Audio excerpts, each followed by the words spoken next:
Hey, what is up, guys? It's your boy KCM, What Ifs.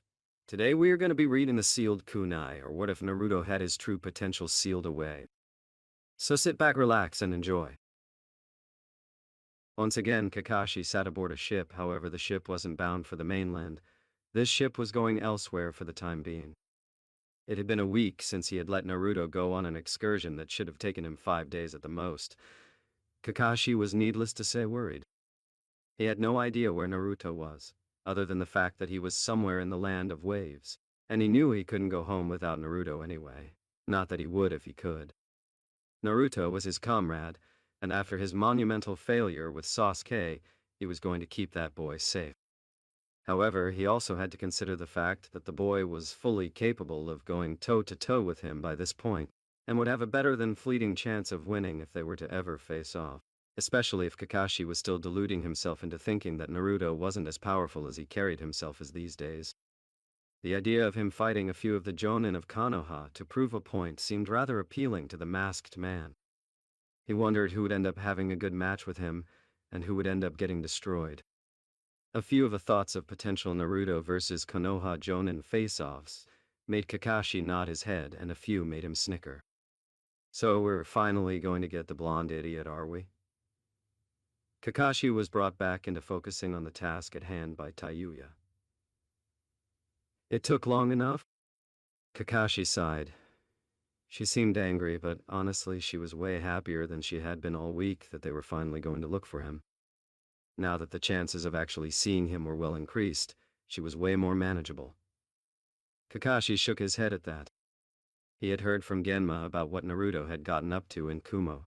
It was common knowledge among quite a few elites due to Guy heading to his house 3 days straight while he was on medical leave that he had shared a bed with the Kazekage's daughter during their stay in Konoha following the retrieval mission.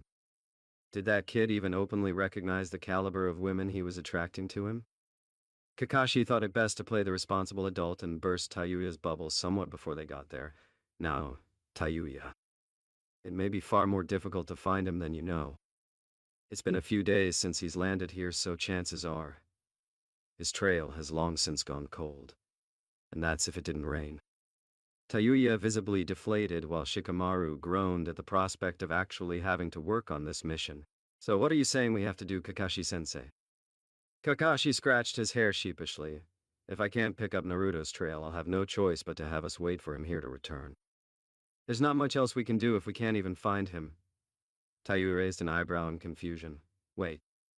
If we can't find him and he ends up getting whatever he needs to do done, what makes you think you can wait him out? Won't we just end up missing him? His dumb ass will probably end up heading back towards the land of water, or even the land of fire once he's done with whatever he's doing. Kakashi gave her a knowing eye smile. Ah, but there's one place that I'm certain he'll end up making his way to at some point. Either he already has, or he will at some point, and if he's already been there, it's all the better for us. That can be a jump-off point for us to search for him. Shikamaru was intrigued. Kakashi was talking like Naruto had been there before. Where exactly are you talking about, Kakashi-sensei? Kakashi simply smiled at Shikamaru and Tayuya. I guess you'll both find out when we get there. Uzushiogakure, underground catacombs, Naruto.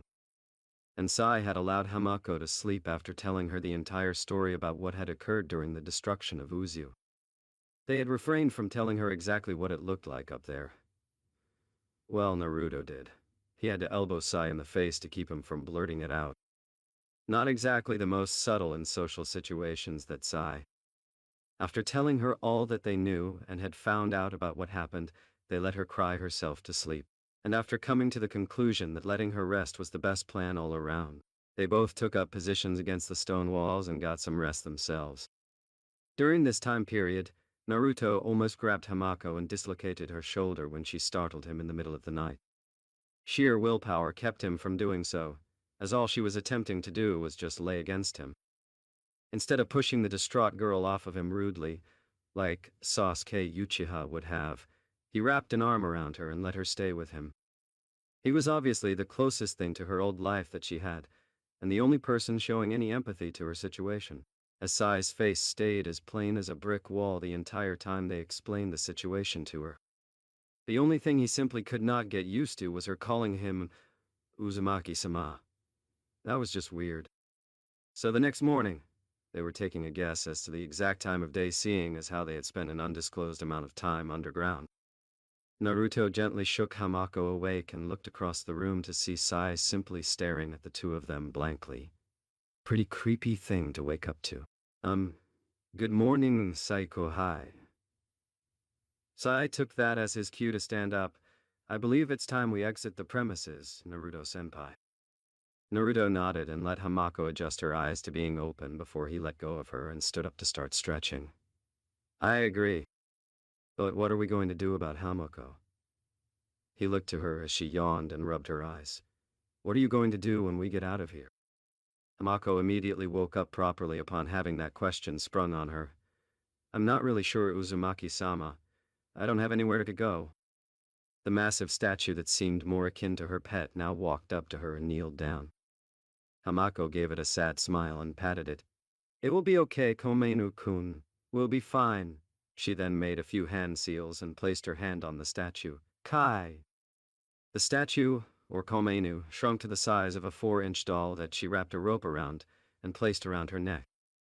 She looked at Naruto and Sai, one who seemingly didn't care, however his eyes lied on that front, and the other, who just stared in awe. What? Naruto pointed. You can control that damn statue and shrink it? How the hell are you doing this stuff? Hamako shook her head.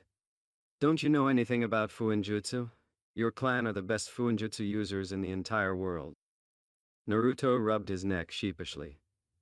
I guess it skipped a generation, or several. He noticed Hamako staring at him. What's the matter? How old are you, Uzumaki-sama? Hamako asked, her voice deadly serious.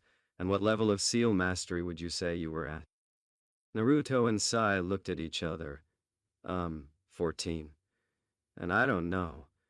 I can't tell all of the seals that go into Kaminu, but I was able to stop him for a bit. What does that make me? Hamako's jaw dropped. You're not even level 3 yet. You're 14 and you aren't even at level 5. Naruto shrunk under her, yelling, Yeah, I guess so. Is that a bad thing, Hamako? Hamako grabbed him by his collar and pulled him close to her face. Everyone in your clan can at least say that they were level 7 before they were 15. And you mixed overlapping seals without knowing all that went into one of them? What kind of Uzumaki isn't good at Fuinjutsu? Naruto sweat dropped. An Uzumaki that wasn't even introduced to the art until a few months ago. Give me a break, Hamako. I'm better than pale and listless over there, he said while pointing at Sai. Hamako palmed her forehead. God, there's an Uzumaki out there. A real, true Uzumaki. And he can't even do Fuinjutsu. Naruto took offense to this. Hey, I can do stuff. I can make tons of stuff. I make sealing scrolls, customized explosive tags, and check it out. He pulled out the seal he used to control the statue. I even made this temporary control seal that helped us beat your statue when we first ran into it. Those things are beginner stuff. Hamako took the seal note away and inspected it, frowning more and more the longer she looked at it before balling it up and tossing it aside. It's completely shoddy. How can you be proud of that? Naruto's jaw dropped. What? Do you know how hard that was to come up with? Hamako pointed at the statue on her necklace.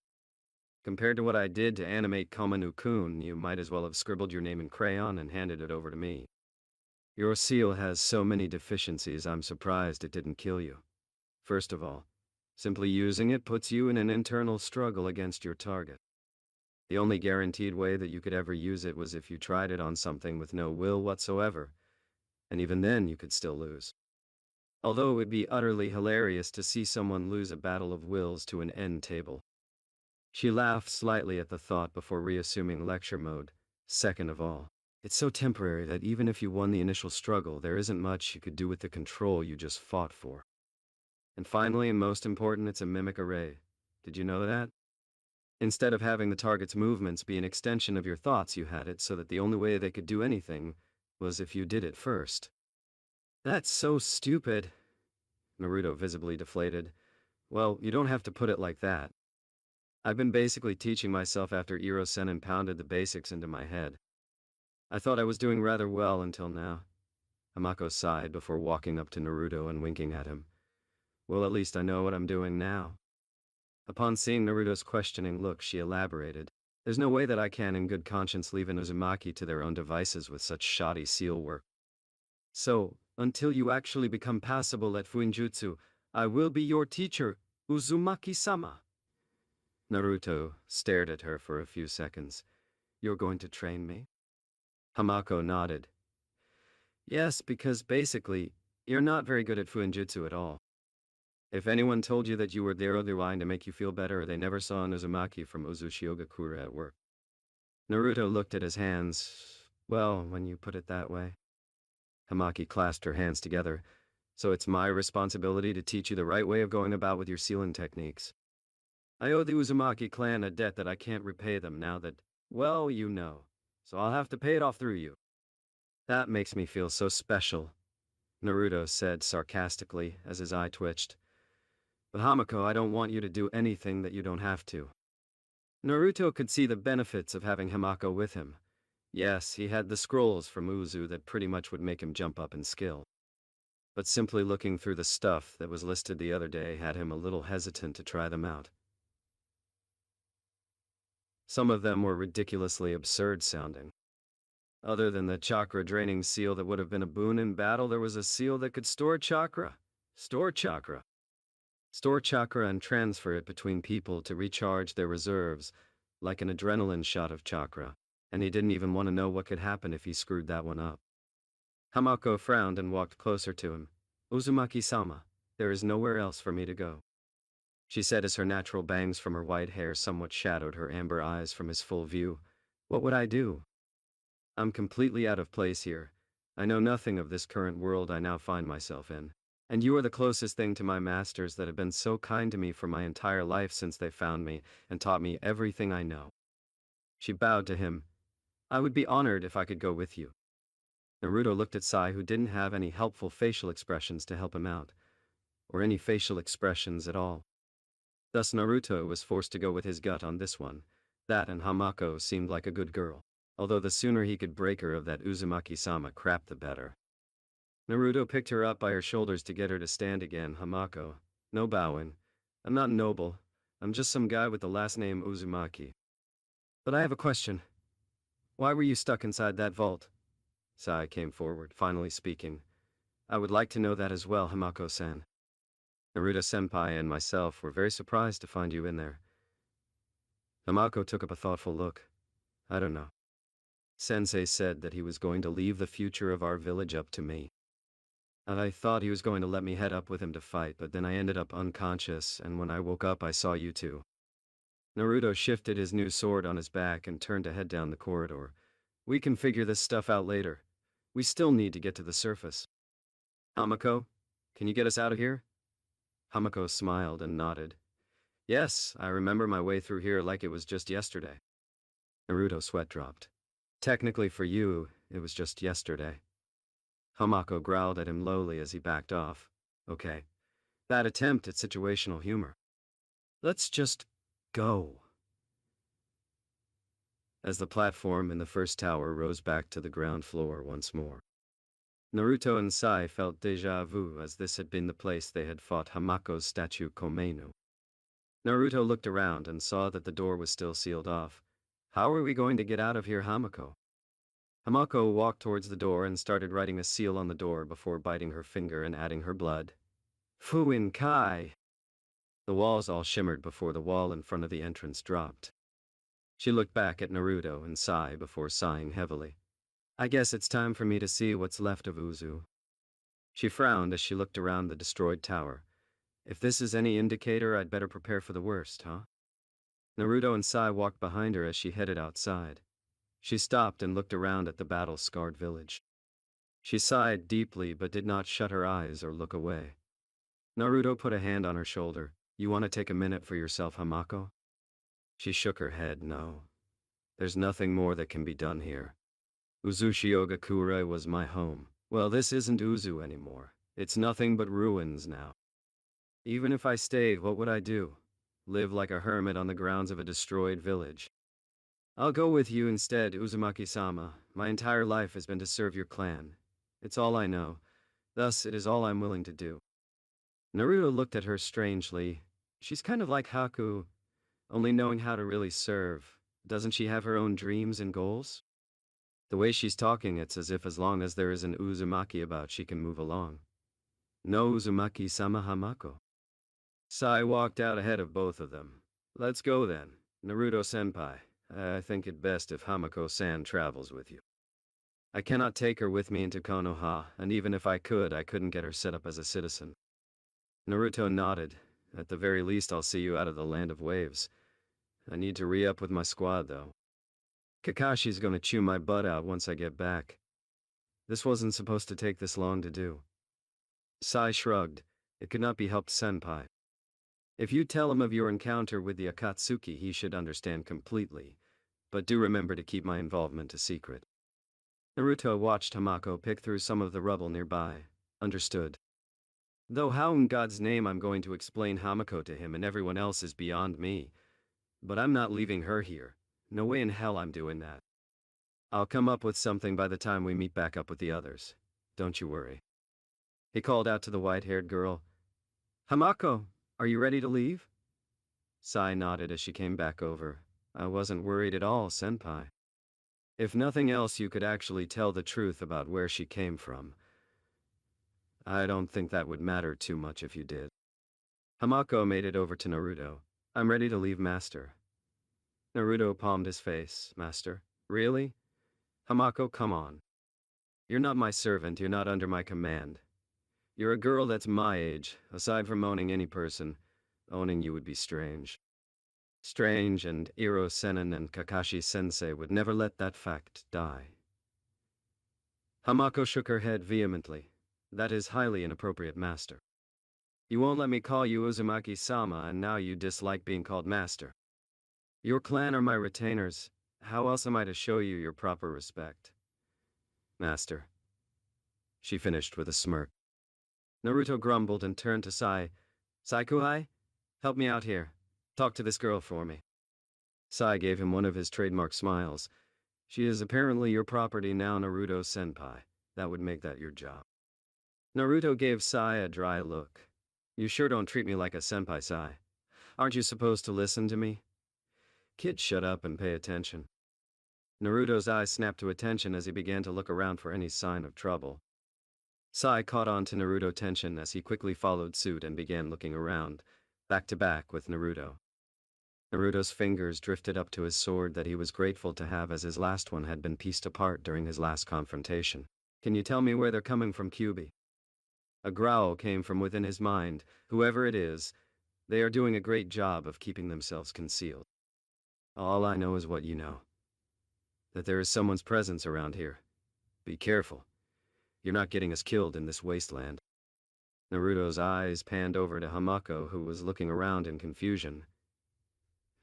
Master, what's going on? Is there something wrong? Naruto's eyes widened. Couldn't she sense the intent rolling around the area? The way she handled seals, she had to have been a ninja, right? Hamako, what ranking were you? Hamako gave him an odd look. I wasn't a registered ninja, master. I had basic training like a lot of people did, but everything I did was focused on seal making. I was trained alongside the Fuinjutsu Corps. I don't really know any other ninja arts. Naruto would have sighed deeply in grief at that moment. If it was Deidara again, the only advantage they would have in the fact that Sai now had enough strength to fight all out, and the fact that the entire village was now their playground, would be negated by the fact that they now had to protect someone. Naruto quickly made a dozen shadow clones and sent them over to Hamako. Keep her safe no matter what. I don't care what you have to do. He looked over his shoulder at Sai. Let's take this elsewhere. Sai nodded as the two disappeared in a leaf and ink-shrouded Shunshin. Hamako tried running out to find them, but were kept back by the shadow clones. I need to go with Sai-san and Master. Why are they leaving? The shadow clones in charge shook its head. I can't let you go after the boss, Hamako. Things are about to get ugly out here. Appearing elsewhere in the village, Naruto drew the blade from his back with a loud ring of steel. If it's Deidara again, I promised Kyuubi I would cut his arms off. I really hope it's Deidara. Sai pulled out his scroll. How will we go about fighting him this time, senpai? Naruto grinned. That's going to be the easy part. We have tons of space. You can try to take it to him from the air if you like, while I have my own method of reaching him. Sai nodded. That will do for now, senpai. Upon both coming to an agreement on how this was to be handled, they were both caught in a fiery explosion. Deidara watched from a distance, laughing loudly. And there you go. What happened to that strategy of yours, boys? He then blinked blankly. Oh. I wasn't supposed to kill the Jinchuriki. Deidara was then bound by ink snakes that emerged from around him. As he struggled to escape, a sword was driven through his chest, freezing his face in an expression of pain and horror. Naruto smirked as he buried the sword through him up to the guard, before the blade stuck fast as he tried pulling it out. Deidara quickly lost his color and turned to the color of clay. Naruto panicked and channeled wind chakra to his blade to pull it out and get distance as the clay figure of Deidara exploded. As Naruto landed from his evasive action, Sai came to his side. That was a nasty little surprise. It looks like he has a clone technique of his own as well. Naruto looked around. Where is he now? He isn't flying above us, so where could he be? Sai didn't speak, instead drawing on his scroll as snakes came off and burrowed underground. After a moment of waiting, Deidara came out of the ground a good distance away from the two boys, launching his clay explosives at the snakes. Naruto rushed in, trying to stay close with the long-range expert, but despite the speed that he came at his opponent with, Deidara saw him coming and dashed away, reaching into his pouch for more clay. As Naruto cursed at the speed that Deidara had, simply running backwards, he noticed that both of his hands spit out clay sculptures. Naruto shook his head as if he had been seeing things. I must have been underground too long. Naruto closed the distance enough that he was finally able to engage Deidara up close. Deidara avoided a thrust of the blonde teen's sword and maneuvered out of the way of a spinning slash. When Naruto spun for his attack, however, Deidara was fast enough to plant one of his explosives on Naruto's back. The little clay spider crawled on Naruto's back while Deidara jumped away from him and made his hand seal, Katsu. The explosion rocked Naruto and sent him to the ground. Naruto grit his teeth in pain as he could feel the damage he had just taken rip at his nerve endings. I'm so tired of you. His eyes flashed red as he started leaking Kyuubi's chakra. You've turned this entire trip into a massive headache. One tail of chakra formed behind him. Deidara had a small grin on his face. Fighting two of you, with one of you being the Kyuubi Jinchuriki. Not exactly my design of an ideal battle. Naruto growled at him and rushed at him, gripping his sword double-handed. Don't you run from me. Deidara had another clay figurine that so happened to be a bird in his other hand and expanded its size before taking off on it, leaving Naruto to miss his swipe. Naruto growled in anger and leapt into the air to cut down Deidara's ride. The missing nin paled at seeing him leap at his bird, and quickly formed another clay spider that he threw down at Naruto. The enraged Jinchuriki cut right through it, forcing it to explode on contact and pushing him back to the ground where he landed on his feet, smoking from the blast. He then noticed which way he was going. Sai! He's going back towards Hamako. Cut him off! Sai nodded and immediately took off on one of his ink birds while Naruto kept up and pursued from the ground. Well, it looks like the Jinchuriki left me a way to get him to cooperate. Hamako jumped at the sound off the gruff voice suddenly calling out. The clones took a defensive perimeter around her, but most were cut down by an iron tail extending from a blind spot and running right through them. The initial attack left two of Naruto's shadow clones remaining, and they picked up Hamako before jumping away from the scene of the mass clone slaughter. Clone-sama, who's attacking us? Hamako asked, clutching at the Komeinu necklace tightly. The clone she had spoken to stood in front of her while the other was behind, keeping a watchful eye out for any movement that could be perceived as hostile. I don't know Hamako, but if I had to guess it would probably be Deidara's partner because that's who Boss and Sakuhai went off to fight. It seems this one isn't as much of a musclehead as most are prone to being. The voice said once more, or maybe his clones are just smarter than him.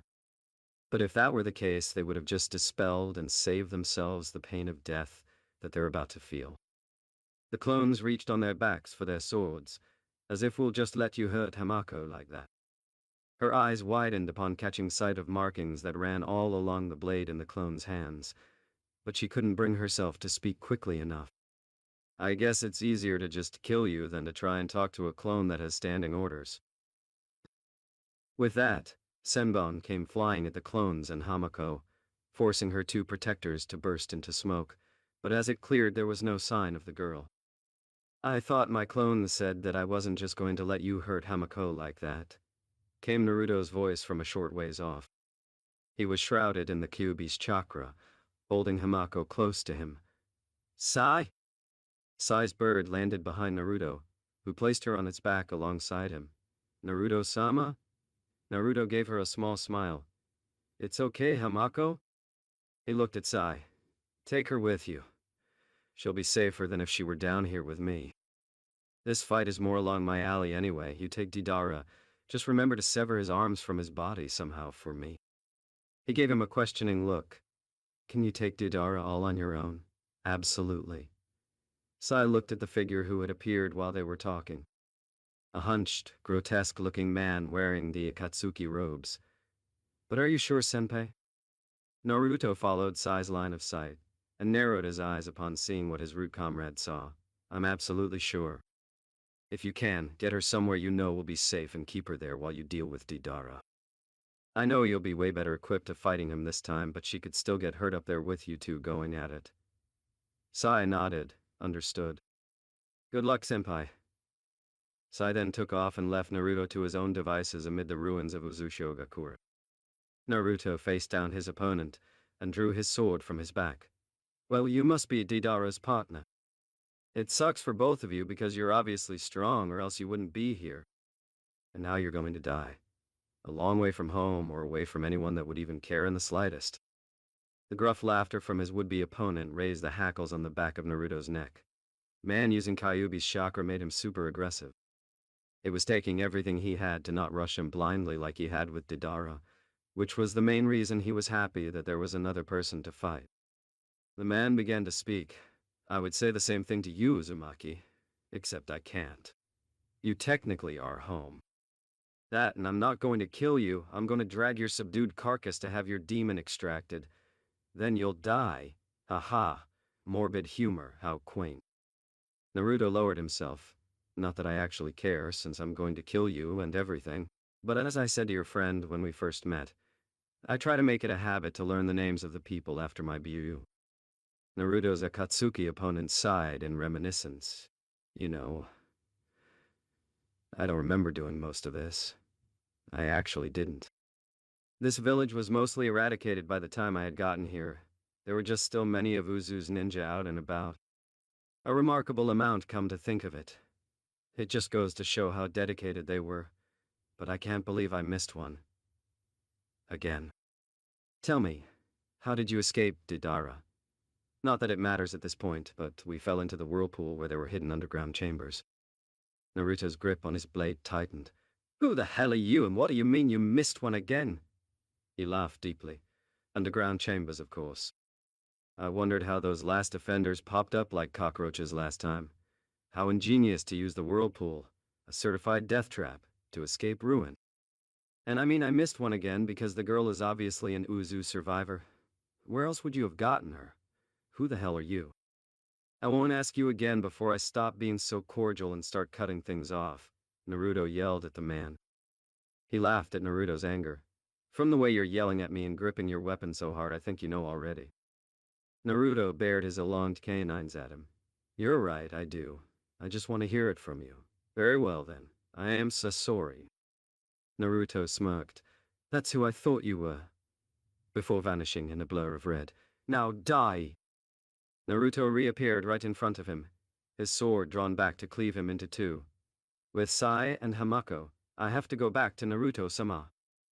Hamako tried to reason as she held on to Sai's inkbird tightly out of fear of falling off. I have something he needs to know. Sai kept his eyes peeled for any sign of Deidara. The man was a right bastard when it came to sneaking up on them and attacking from a distance. He didn't spare the girl a glance as he kept guiding his inkbird. The only reason Naruto-senpai would tell me to leave the area is if he was planning on drawing on the Kyuubi's chakra. If that is the case, then allowing her to return to him would do more harm than good, for everyone. I cannot let you go back to Senpai Hamako-san. It would be best if you stayed with me for the time being. Hamako's eyes darted back to where she had been placed on the bird from, but he needs to know something. Something important. I need to tell him how to use his sword. Sae peered back at her slightly. His sword, the one he picked up inside of the vault. Why didn't you tell him about it when he first took it? Hamako frowned. I didn't know he had taken it. I wasn't paying attention to Naruto-sama's weapons when you first found me. But when his clone drew the sword and I was able to see the markings on the blade, I realized what he had. How did he even get it anyway? Sai remembered the events that lead up to Naruto getting the blade. He pulled it from the wall. That triggered the entrance that led us to you. What is it anyway? Hamako sat up straight on the bird's back. It is the Millennium Sword. It's an heirloom of Uzushigakure and... Wait, what are you doing drawing? I looked back at her and gave her his forced smile. Don't worry about it. Now please, continue. Naruto versus Sasori. Naruto's blade was blocked by an iron tail appendage stretching from Sasori's back within his robes. As Naruto struggled against the tail, it proceeded to stretch and maneuver over his head swiftly in an attempt to impale him. Naruto rolled aside and lashed out once again. The blade once more blocked his sword strike and pursued him in an effort to pierce him. You're a fast little bastard, aren't you? Sasori taunted as his tail retracted back within his robe. Naruto set his sword in a defensive stance, staring Sasori down. So much of him was covered by that damn robe he couldn't tell what other nasty surprises he might have under there. What did this man have that could have possibly taken down the bulk of an entire shinobi village all alone? He rushed at Sasori again, slashing at him from any side he could get a favorable angle at. Each time he was blocked by Sasori's iron tail. For a guy that didn't move his body at all, he had damn good reflexes with such an obscure appendage of his body. Was it even a part of his body in the first place? Damn that cloak. Naruto got upset at his lack of any progress whatsoever, even using his Kyuubi-boosted speed. Block this. Lightning release. Live wire jutsu. After making his hand seals and placing his hands on the ground, a speedy stream of arcing lightning ripped across the ground at Sasori. Sasori finally found it prudent to move as he jumped away from Naruto's attack, lest he find himself with a few thousand volts of electricity running through him. Naruto smirked. I finally got him to move. He's got some pep in his step when I actually get him to jump out of the way of something. Naruto rushed in with his sword primed to strike at the oddly built enemy when Sasori gave him another surprise. Sasori blasted Senbon at him in a rapid spray from his mouth. Naruto thought about trying to use his sword to deflect them, but settled on that being a stupid idea the moment he realized he couldn't even count them all and rolled out of the way. What the hell? Did those things fly out of his mouth? Who does that? Naruto didn't have long to ponder this as Sasori threw his tail out at Naruto again, missing repeatedly in his attempts to finish the boy off. The foot of the young Jinchuriki caught itself in the rubble that they were fighting on. Naruto saw the metal tail fly at him and clasped his fists side by side before thrusting them out. Wind release. Divine fist of the wind god! The wind projectile barely held the blade off as Naruto frantically tried to lift his foot out and evade before he ended up being a human shish kebab. The wind-based attack eventually died off, and the tail shot at Naruto as quick as ever. However, he found it in him to evade by the skin of his teeth, although the leg of his pants did get cut when he got his foot free. Naruto now had the back of his shirt blown open by the explosive attack from Deidara, and his pants leg shredded from the unstable surface of rubble that he and Sasori were fighting on. Naruto inspected himself. The wounds on his back had long since healed, and the cuts and scratches he got pulling himself free were mere trifles. Sasori's tail swung menacingly around him. You must have an extra life to go with each tail of your bijou. Naruto flipped him off and started running circles around Sasori, making him appear as a blur while a red trail left behind was the sign of his weight.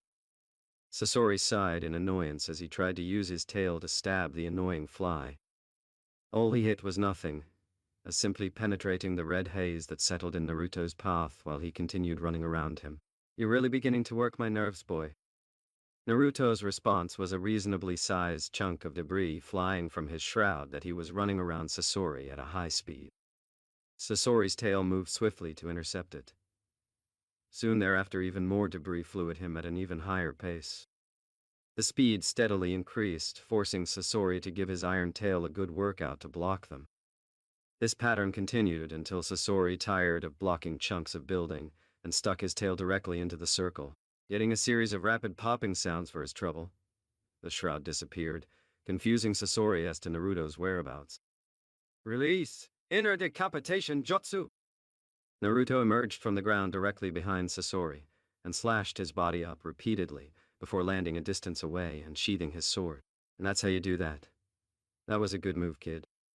Sasori's Akatsuki cloak was cut to ribbons, finally dropping off of his frame. That might have worked if I was normal. On his back was what appeared to be a demon mask with the iron tail extending from the mouth of it. Naruto palmed his forehead at the sight of this. "What are you? You barely look human," Sasori laughed. "That's because this is a puppet boy." "My puppet armor, Hiruko." Naruto's teeth made a loud clicking noise as he found himself undeterred by this news. "Well, then I guess I'll just have to smash your puppet armor to get to the soft, squishy puppeteer underneath, won't I?" Sasori laughed again. "You can try, boy." Sasori raised the right arm of his puppet, which looked like a torpedo, and fired it at Naruto, who easily dodged. However, this was only the beginning. The torpedo rotated and launched tons of wooded cylinders from within. Naruto didn't like the looks of them whatsoever, and tried to get more space when the cylinders broke open, launching a large amount of needles in all directions. The boy crossed his arms in an EX pattern frantically. "Wind release. Whirlwind pyramid." Naruto's defensive wall kicked up, violently pushing the deadly needles away and shrouding the area in dust and debris. As the battlefield cleared, Naruto was nowhere in sight. Naruto had taken cover in a crater outside of the area that he and Sasori had been fighting. To get to Sasori, he had to crack the puppet armor, but that damn tail. He couldn't cut it, and he had been trying to use his wind chakra through the blade the entire time. It was like it wasn't chakra conductive, which made no sense. It was in a vault, in a ninja village. How could it not be chakra conductive? A squeak alerted Naruto to some off-color-looking mice down by his feet. Naruto looked at them curiously as they stopped in front of him. "What the?" The small mice turned into words that brought a smile to Naruto's face. "Psycho High, you beautiful bastard. And Hamako too. I definitely think she's earning her Chan today." With Sai and Hamako. Hamako gave Sai a worried look. "Are you sure that Naruto-sama will get your message about the sword?" "Yes," Sai stated, still looking for somewhere to put Hamako. "Senpai will get the message, rest assured. Maybe back on the towers again?" That would make her a target if Deidara ended up finding her, plus she couldn't get herself down if she had to. Well, she probably could after seeing how she had basically sleepwalked through 3 of the previously impassable seals that kept him and Naruto from doing what they wanted. "Do you think it will let him use it?" Hamako smiled and nodded. "Yes, I'm certain. If it wouldn't allow him to use it, then he would never have been able to pick it up. Hopefully he's good at finding things out on his own, because I don't know enough about the Saninki no Ken to really give him an idea on what to do." "Naruto-senpai is very surprising," Sai stated before narrowing his eyes in the distance. "Here we go. Please hold on tightly and stay down, Hamako-san. It seems I won't be able to let you off after all."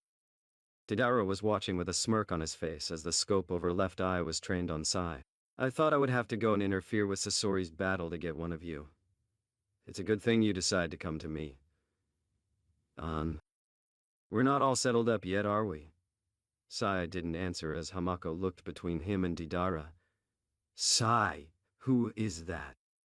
Sai pulled up his drawing scroll. "That man is the main reason we found you, Hamako-san. Allow me to go over there and thank him for you."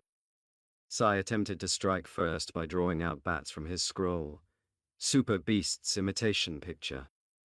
Deidara laughed as his hands coughed up sculptures for his use. You have more fight in you this time, I have to say, but you're still coming at me with that same lame excuse for art. His birds left his hands and clashed with Sai's bats in mid-air, as a few went around the clash, heading towards Sai and Hamako directly. How many times do you need to hear it? True art is an explosion. He made his half-tiger seal. Sai maneuvered the bird, amid Hamako's uncomfortable screams. Through the mid-air explosions, I won't be nearly as easy to subdue as I was the first time, I assure you of that. Sai cut through a bird that got close and continued towards Deidara, now actually having the chakra to attempt fancy evasive maneuvers and to boost his ink beast's speed in mid-flight. You weren't that fast the first time, Deidara stated before shrugging to himself and making more exploding birds for a long-range attack. He let them fly with a devious grin on his face. Sai narrowed his eyes in annoyance as he saw even more birds coming their way. Ink mist jutsu. Sai shrouded his bird, and a decent area around it in ink as it sped towards Deidara. The clay sculptures went inside the shroud and exploded, trying to take Sai out without sight. The bird emerged from the mist still in flight and still generally coming at Deidara. Deidara smirked to himself as he watched Sai come closer. Now why would I send so many of my beautiful figures into there with little to no hope of hitting you? Because they weren't supposed to hit you, fool, they were just supposed to locate you. Deidara made his hand seal again. Katsu! Little clay insects appeared all over the bodies of Sai, Hamako, and the clay bird, glowing and exploding on them before they could react. I have to keep the Jinchuriki alive. There's no such restrictions about fighting you, on. Deidara smirked before he realized that he wasn't seeing flaming corpses falling from the sky. Instead, he saw melting ink bodies drop. No bodies whatsoever. Danger senses went off for Deidara as he jumped over Sai's low slash. He had hung off of the legs of the bird and taken his shot at the explosives artist. Deidara hung off of the other side as well and kicked at Sai, who swung himself up on the top of Deidara's bird to take a more advantageous position. He kept himself in a position to defend from whatever side Deidara would end up coming up from. What are you looking at? Sai turned his head and saw Deidara sitting on another clay bird. This surprised Sai as he had never even felt Deidara's weight leave the bird. He looked on the underside of the bird to see that it was holding a clay clone of Deidara in its talons. Sai looked up and saw Deidara's hands moving towards his hand seal, Katsu. Before he could finish the word, Sai jumped off of the bird. He freefell to the ground as the fiery explosion of the clay bird sounded out over him. The sound of a bird's cry let Sai know he was saved as he found himself scooped out of the air gently by his bird. The pale root ninja sighed to himself and patted the inky construct on its head. Hamako shook herself off as she stood up from where Sai's bird had dropped her for his gambit of an attack on Deidara.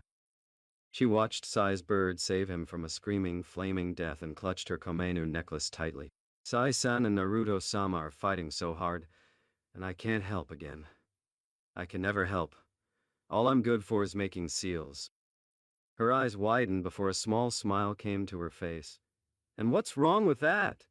Seals are the backbone of this village, and I'm the best. She reached into her pocket and frowned.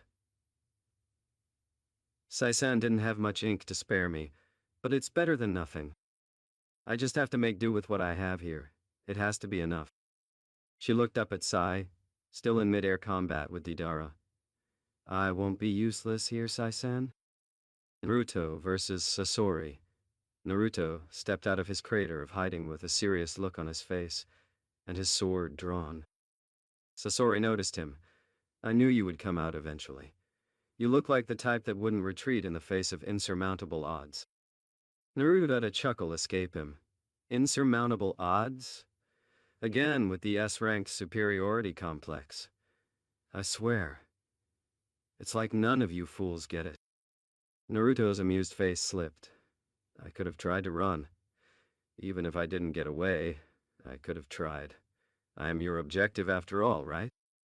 But if I ran, I would be leaving Saikao-hai and Hamako-chan alone to fight. And I won't do that.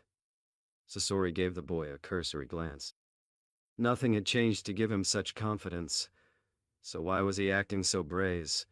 Using them as a means for your escape would have been better. If any of Uzu's ninja had tried that, then I might have spared one or two. But since they all had this need to rush to their deaths and fight me for their comrades, I helped them out with that. It seems the trait passed down to you. Naruto's face never changed. Saikuhai is my comrade. Due to the way he was brought up and trained, much like myself, he's something like a brother to me. Root may do anything to finish the mission, but we do not turn our backs on our comrades. He's fighting Deidara for me, for my safety, and I won't leave him to his death by running away from you. And Hamako-chan, I would never leave her either. I missed the opportunity to save someone like her before. I wasn't strong or smart enough to do so. But now I am, and I'll be damned if I'll let her be alone in this world just because one man is after my life. Naruto held up his sword in front of his face, blade facing directly up as it began to glow. Sanenki no Ken, I am your master whether you accept it or not. Now help me take this bastard down for your nation. The wind around Naruto began to kick up as a smirk came to his face. I don't know what this is supposed to look like. All Hamako-chan said was that I had to exert my will over the sword for me to use this. Oh well, let's try it. Millennium release. Primary materialization. The sword dematerialized and reformed as gray-silver metal gauntlets around Naruto's forearms and ankles. A wicked blade came from the sides of each of the outsides of Naruto's arms. On his legs, surrounding his sandals, there was also a blade along the outsides of his legs. The Kyuubi found itself amused by Naruto's new find. Do make sure that you don't end up ripping yourself apart while you use these blades, boy. As entertaining as that is, having your body be eradicated by a powered sword would be a massive slap to my face. Naruto stretched himself out and tested the feeling of his new weapon, before grinning and looking up at Sasori. This really doesn't have a name. I guess I'll have to come up with one, won't I? I think I'll have to call them Millennium Gauntlets. Sasori scoffed. So you got some pieces of metal and you think you can fight me, boy? Naruto shrugged. It's worth a try. Now let's see what these things have got. Century Rush. Naruto circulated his Kyuubi chakra around him while pushing wind chakra into his blades and rushed at Sasori directly. In response, Sasori thrusted his iron tail at Naruto, who slashed at the man with his bladed arms. Naruto moved his body into a rapid motion and took on the appearance of a red-edged buzzsaw. The two clashed and moved past one another. Naruto simply stood straight up and stared at his hands blankly after the attack. Sasori, meanwhile, felt his puppet armor fall around him. Unusable due to the damage it had taken. As Naruto felt and heard the body of Haruko collapse, a grin came to his face. Sai versus Deidara. Deidara watched Sai come ever closer atop his Inkbird construct. He's much faster and more reflexive this time. The last time it was like he was fighting in slow motion. Sai had been flying circles around Deidara for the longest time. Having expected to blast Sai out of the sky much like the first go-around, Deidara had pumped a lot of exploding clay into the attack on Sai's ink mist feint. He even had to sacrifice one of his birds and an entire clay clone in an effort to defeat the boy. But he was still hanging around. Sai, on the other hand, felt that he needed to invest in bringing more ink in case of emergencies. He had been using ink since he first found Naruto in the Land of Waves. He never thought he would be fighting a member of Akatsuki, and he couldn't borrow any ink from Naruto due to Naruto losing all of his, as well as his seal paper to the whirlpool. He was running out as well, but unlike Deidara, once he ran out of his long-range specialty, he still had a weapon on his back to use up close. At this point, it was a matter of outlasting him and getting close again. From there, Sai had to be able to finish. Getting sick of fighting in the air, as he felt that it left Sai with something of an advantage due to his lighter airborne creation, Deidara started directing the height of the fight lower and lower. A mid-air dogfight was looking less and less appealing when Sai pulled up right on his tail. Meanwhile, Sai was wondering how he should go about attacking Deidara from his current position. Ideally, he would be able to draw something to shoot him down, but Deidara apparently had a propensity to counter his attacks in a rather explosive manner, and if he did it from this range, Sai would be caught in the explosion. Attacking with his blade in close was also not very appealing. Deidara was slippery and he could detonate the bird he was flying on at any time. They were too close to the ground and moving too fast for Sai to bail out and free fall to escape again. When Deidara looked back at Sai with a knowing smirk, it put him on high alert. And that feeling was well-founded when Deidara proceeded to jump off of his bird's back before tucking and rolling along the ground. Sai's eyes widened as the bird came to a dead stop and began to glow. Crossing his arms in front of his face as some method of defense, Sai ended up being thrown off of his ride violently by the force of the explosion, taking nasty burn wounds across his arms and torso as well as the sheer impact damage of falling along the ground.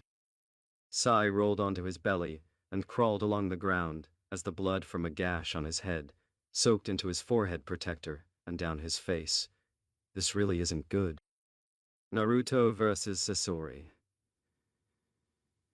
Naruto looked back as Sasori emerged from the wreckage of Hiruko, his puppet armor. He was still picking the pieces of the formidable tool off of himself and grumbling. Naruto was surprised at hearing a youthful voice doing the griping. This guy had to be way over 30. He looked down at the blades on his forearms and outside legs.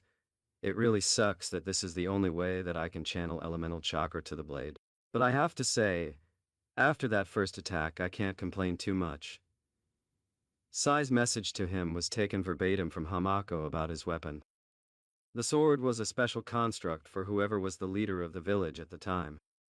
The final ceremony towards finding a new leader was finding someone that could find their way to exert their will over the blade and bend it to their will.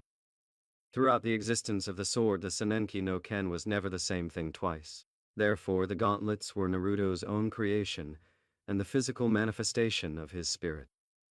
Hamako didn't know any techniques with the weapon since every listed user had their own attacks to fit their specialized release form. So Naruto was coming up with his own on the fly. The one thing he could say, though, was that he found it far easier to sharpen his chakra and run it through the blades, as if they were just an extension of his body and his chakra was still flowing through him. Even using the Kyuubi's chakra with the Sennen Kogake felt easier. He felt no heightened bloodlust at all. And it was clear that the Kyuubi's chakra was circulating through the blades as well due to the fact that they had a red sheen to them. Oh well, he would get used to them on the fly because right now he still had a fight to win. Sasori quickly freed himself from Hiruko and looked at Naruto. The man looked like a teenager. He had red hair and a lazy expression. He also had the usual Akatsuki cloak that Naruto figured he would have to get used to seeing on everyone that came for his head after this.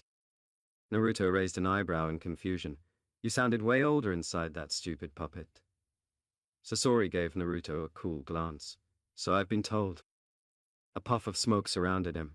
So I guess that it's time for me to get serious. When it cleared there was a puppet with spiky long black hair and a black cloak. Allow me to introduce you to my favorite puppet. The Sandaime Kazekage. Naruto raised an eyebrow. So you made a puppet in the image of the third Kazekage? Why? Sasori laughed. No, this is the third Kazekage. I defeated him in battle and claimed his body as my puppet. It took a moment for Naruto to understand what he had just been told, and it hit him like a sack of bricks. So you killed a Kage and turned him into a puppet? I know a puppeteer. Those things he has are elaborate and not made of people. You made a human being into a puppet. I'm not even going to ask you to go into detail about how you managed to do that. Sasori nodded. Good, because sitting here and explaining it to someone that won't be conscious for too much longer would be a waste of everyone's time. With that, he sent the Kazekage at Naruto. Let's do this then. Naruto rushed out at the puppet. I'll break this one too. Naruto went through the motions for his buzzsaw-esque attack that he had used to destroy Hiruko. Century Rush! A motion of Sasori's fingers opened the mouth of the Kazekage as an iron powder began to file out. It then took the form of a solid iron wall directly in front of them both. Naruto's attack hit the iron barrier and the two metal forces made a horrible grinding noise before bouncing off. Naruto adjusted to his dizziness and stared at the wall, growling at the barrier. Well, that's just fantastic. Naruto made a cross seal and formed a dozen shadow clones. Make that doll-playing freak pay. The clones rushed in while Naruto crouched and observed from a distance.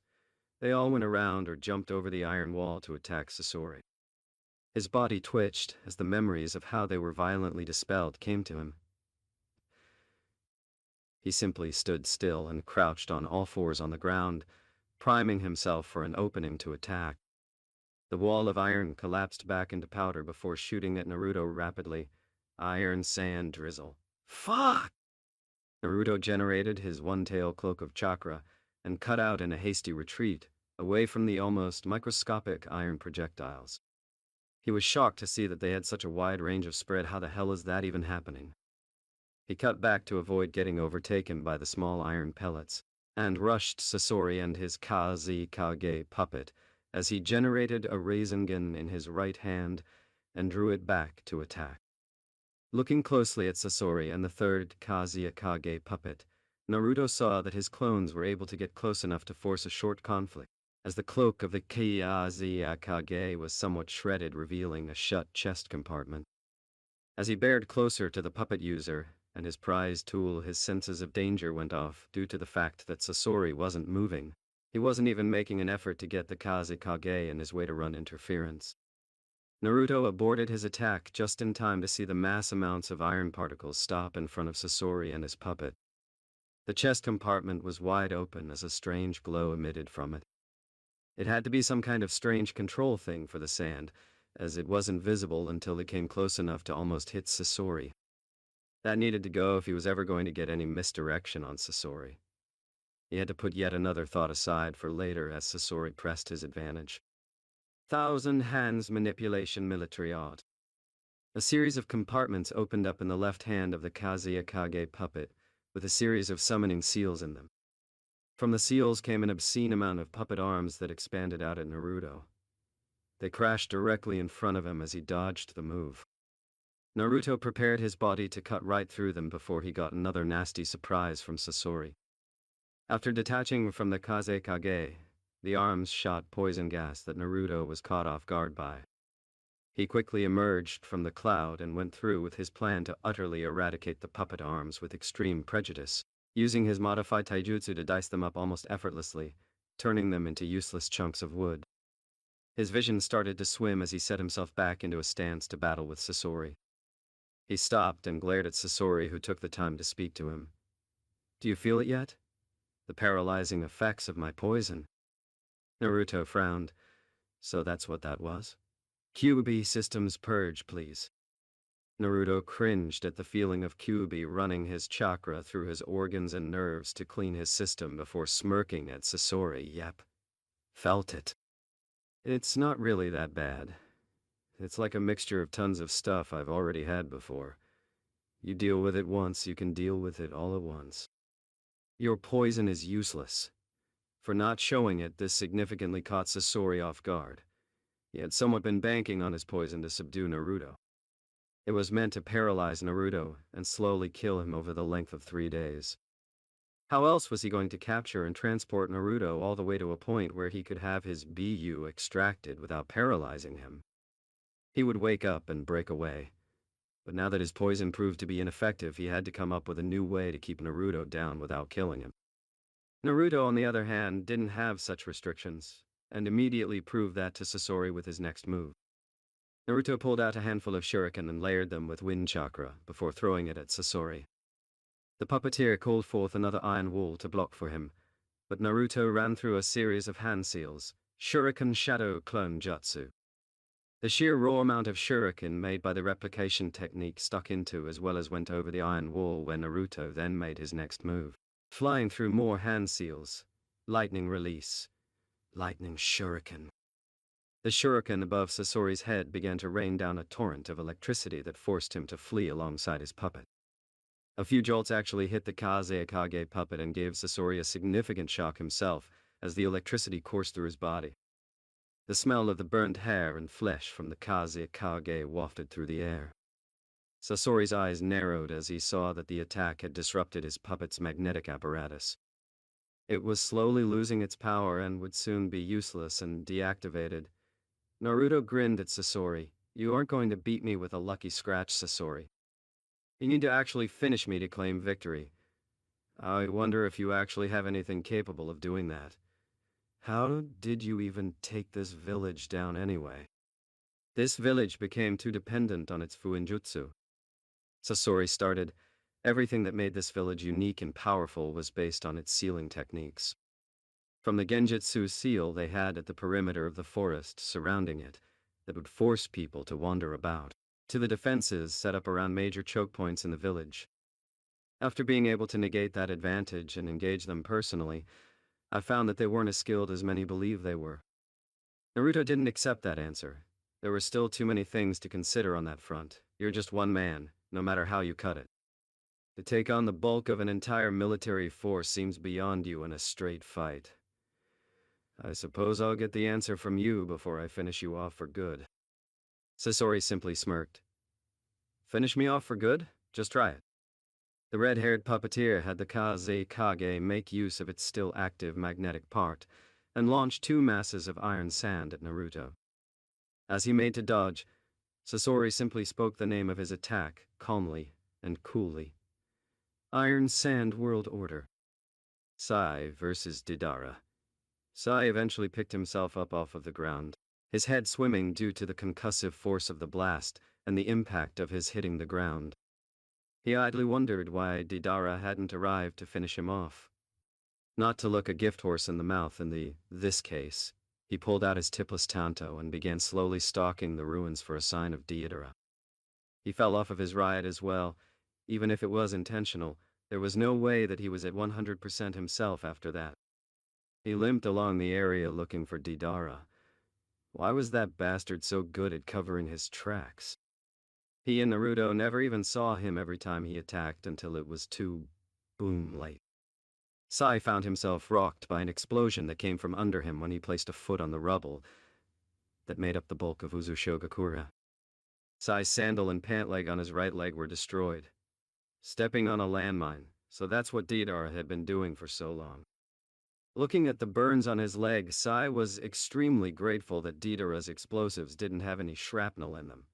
Walking was now a chore, and running?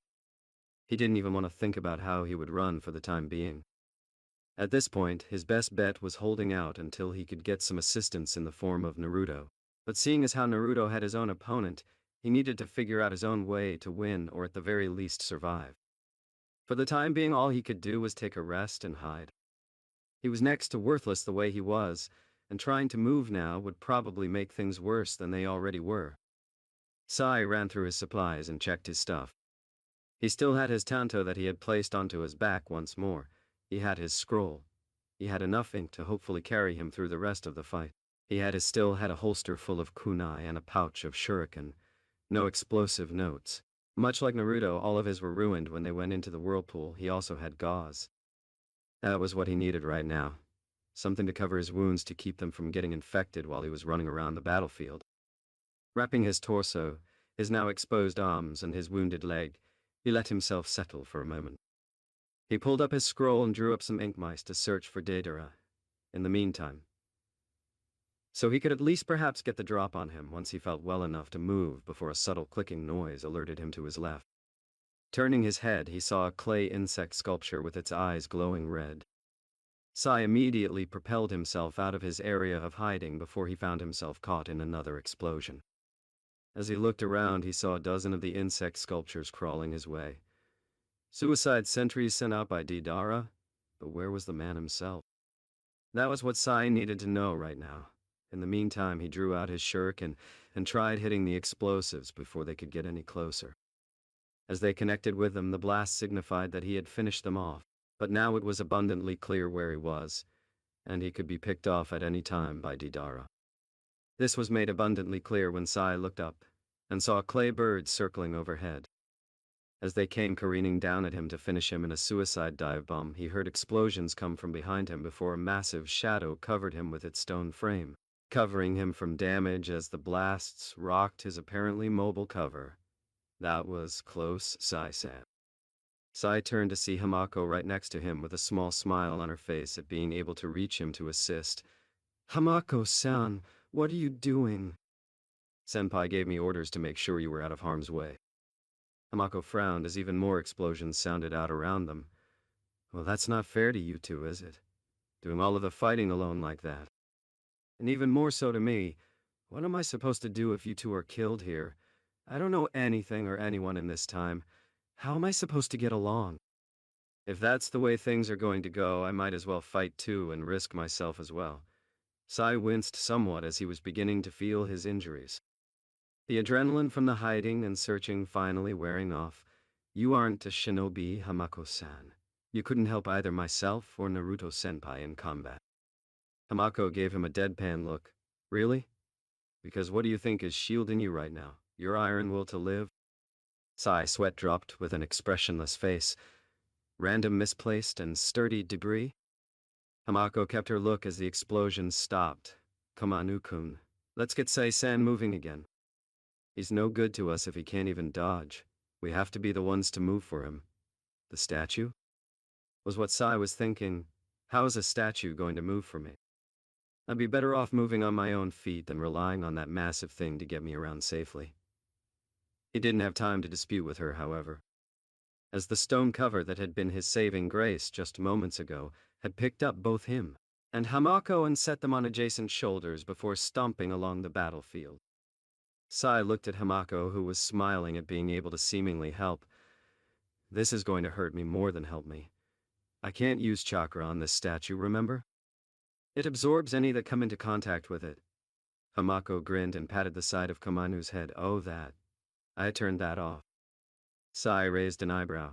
You can do that? Hamako scoffed. How many times do I have to tell you and Naruto-sama? I was the one that animated Komenu-kun. I can control his seal array. I just turned that part off so that you could fight from here. I can't do it myself, so you have to fight for me, Sai-san. Sai nodded and watched as Komenu stomped over the battlefield like a minesweeper, triggering Deidara's hidden bombs and disposing of them safely from the two on his shoulders. Two black mice scuttled up Komenu and stopped on Sai's legs before turning to words for him. Hamako-san, we need to head northwest towards the central towers. Deidara is somewhere in that area. Hamako nodded. You heard him, Komenu.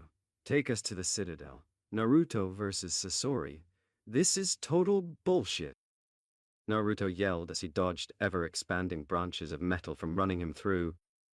Sasori's last jutsu, Satetsu Kaihu, had forced an ever-expanding forest of deadly iron branches that could keep branching off at any time, making it one massive pain for Naruto to dodge, as the increasing numbers of branches also meant more potential for him to be impaled by even more iron branches. Naruto couldn't even anticipate the attacks due to the sporadic habit of the attack to break off and expand randomly. It quickly trapped him deeply inside. His entire reason for keeping in one piece thus far was the fact that he had extreme reflexes and senses from the Kyuubi's chakra in addition to the chakra cloak that the Kyuubi used as an early warning radar for danger. Early warning as in a quarter of a second. Naruto now stood in the middle of a forest of iron spikes that stretched out over a massive amount of space. For some reason, all of that evading took it out of him, and the blades on his arms and legs began to feel heavier and heavier, like such weapons should feel as opposed to the light as air feeling that they had when he first activated them. Naruto began panting. Kyuubi, what's happening? You're not very attentive towards your reserves, are you? You couldn't feel the blades siphoning off your chakra?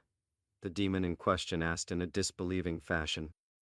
You didn't think that natural feeling of feeling your chakra flow through the gauntlets like another part of you was just a perk, did you? It was steadily siphoning off your chakra to power the transformation. No, I didn't feel it. I've never really run out of chakra before, not like this. The gauntlets fell off of Naruto and turned back into his ninjato before he fell to his knees, his hand on the handle of the weapon. This is not the time for this. Give me more chakra. Sai, if you use my chakra as a glorified soldier pill, you're going to be the walking dead after this fight is over. You know that, right? Especially since you're using it as a replacement for your own instead of just as a bolster? Duh. Naruto mentally rolled his eyes as if Kyuubi could see it. Do I have a choice right now? Just keep the juice coming until I finish off this clown and link back up with Sai Kuhai and Hamako-chan. You're going to be puking blood and pissing fire tonight, boy. I'll be sure to laugh at that when it occurs. Kyuubi began to increase the flow of chakra to Naruto to get him to move. Naruto sheathed the Senenki no Ken on his back, not wanting to touch the blade for the time being after getting drained dry by it not a moment ago. Sasori, Sasori, Sasori, you missed your chance to finish me off, you tentative bastard. The Kazeakage puppet began flying through the iron forest as Naruto felt his strength return to him. The left arm of the puppet was now a buzzsaw and the right had a blade extending from it. Naruto began springing through the branches, playing a very dangerous game of cat and mouse with the puppet. With it trying to rip into him with its bladed weapons and Naruto trying to get a chance to destroy it and move along to Sasori himself. Naruto wasn't really worried about getting cut or stabbed, he was really trying to lure it in. He figured that since he could probably survive a stab wound from the puppet, especially now since he knew Sasori's poison couldn't beat him, once he destroyed this one, Sasori would have nothing left to fight him with. After all, Kankuro only had 2 puppets, so maybe it was a Suna puppeteer thing. Feeling more and more spry and loose as more of the Kyuubi's chakra circulated through his body, Naruto took advantage of his boost and lashed out at the puppet with his chakra shroud tail. Naruto wrapped around it and pulled it in with a Rasengan forming in his hand. The red of the Kyuubi's chakra bled into the Rasengan, giving it a warped color. He proceeded to slam the jutsu into the body of the puppet, ripping it asunder and scattering its body along the ground. Naruto walked up to the remains of the puppet and stomped on the head for good measure, crushing it under his foot. Whoops. Sorry. I'm so clumsy with other people's tools. I guess that's why Kankuro never let me mess with his puppets when I was staying in his family's place. Naruto saw a flash of red hair in the forest of twisted metal, and immediately took off in pursuit. After a decent chase that eventually led them out of the iron jungle, Naruto closed the distance swiftly with his speed boosted and smirked as he bared down on Sasori. Too slow. Naruto shot out a claw of chakra that cut right through Sasori's arm as he passed him by. Standing away with a bloodthirsty grin on his face at finally getting the chance to pick apart the puppet user himself, he looked down at his hands to find that there was not a drop of blood on them. Looking back at Sasori, he saw that he had torn off a good portion of his cloak and saw Sasori's arm coming back to his body. Well, that was potentially barbaric. Like I said earlier, it's a good thing I'm not exactly normal. Now that he had a good look, he could see that Sasori's arm was segmented, like a puppet. Naruto sighed and pointed at him. Okay. I was willing to accept the fact that you turned a Kage into a puppet. Because after watching it fight, it seemed like a damn good idea. Despite the fact that it's a human being, and the idea seems utterly ludicrous and morbid. But this? How the hell can you even do that? Is that even physically possible? The body of Sasori was that of a puppet. He pulled off the rest of his cloak and showed his inhuman body. There were clear segments and compartments on his chest, stomach, and back. Even his eyes didn't look human anymore, open and wide like a puppet. It's very possible, seeing as how I did it. And there's nothing ludicrous about it. Why would I want my human body that has weakness, can feel pain, and would have eventually grown old and weak no matter what I would have done? I can have a body that I can upgrade at will never feel sickness, and is all around stronger than my human body could ever be. I have turned myself into the ultimate eternal art. The right compartment of his chest opened as Sasori pulled a scroll from his back. Now let me show you exactly what my superior body is capable of. Opening the scroll in a puff of smoke, many figures rose out, hovering above Sasori. Red secret technique. Performance of 100 puppets. Over 100 puppets kept Naruto from Sasori, as they all wore red cloaks and had their own weapons. You wanted to know what took down the majority of this village's forces? This was the technique that did most of the work. Naruto grit his teeth as he felt an influx of Kyuubi's chakra. His lips started to blacken as a second tail of chakra began forming behind him. As he spoke, his voice sounded gruffer and more serious. When against 100, I have to say, Sasori, I'm disappointed. You do know what Jinchuriki like me are meant to be, don't you? 2 bubbling tails of red chakra swished behind him. Army killers always go with quality over quantity. Naruto launched himself at the force of puppets. Sasori's puppets came at Naruto to put this fight to rest once and for all, but as the boy drew close, he vanished from immediate sight and began ripping through the puppets savagely with his bare hands. Blood flying through the air was a sign that Naruto was being cut by the weaponry wielded by the puppets. But the fact that he refrained from slowing down at the very least signified that these were shallow. And with him not being susceptible to Sasori's poison, this wasn't nearly good enough to beat him. All Sasori could do was maneuver the puppets around Naruto's path of destruction and cut him off from free range of movement. Eventually, he was able to do just this, surrounding Naruto with a circle of puppets a dozen thick. Naruto had the top half of one of Sasori's puppets in his hand as he stared around himself, noting that he was surrounded with an amused smirk, and with his feral features, this made it somewhat chilling, especially as his body was now clearly visible due to him having his shirt utterly torn asunder by the puppets, with only the strap of his sheath being intact, his substantial amount of shallow wounds sizzling shut right in front of Sasori's eyes. So this was your big plan when you came after me? Mob me with puppets and hope your poison stops me? Let me show you something that just might get the point across to you. Naruto took the sword in the hand of the puppet he was holding and stabbed himself in the torso. Naruto pulled the blade out and watched his blood slide down the metal as it mixed with the poison that began running off of the weapon. He tossed them all aside as he looked at Sasori. That was the best attack that your puppets were going to get with those weapons, and it's not even going to make me stumble. You were the wrong person to come and fight me. Naruto fell on all fours and began to build up air in his lungs. Sasori sent the puppets in to stab him all at once. No matter who he was, there was no way that he could shake off that kind of damage. As they began to gather around him with their blades drawn to skewer him, Naruto let out a massive concussive roar that sent all of the remaining puppets flying away from him. All of those that were closest were broken apart by the raw power that Naruto's roar had pumped out at ground zero. The others were tossed aside haphazardly all over the place. Some flew off into the distance, others flew somewhere within the mass of iron sand and were shattered upon high-speed contact with the branches. Naruto picked the pieces of what was once his shirt off of his shoulders and chest as he faced down what was his last obstacle, Sasori himself. The puppet-bodied man showed no intimidation at facing down the demonically charged team.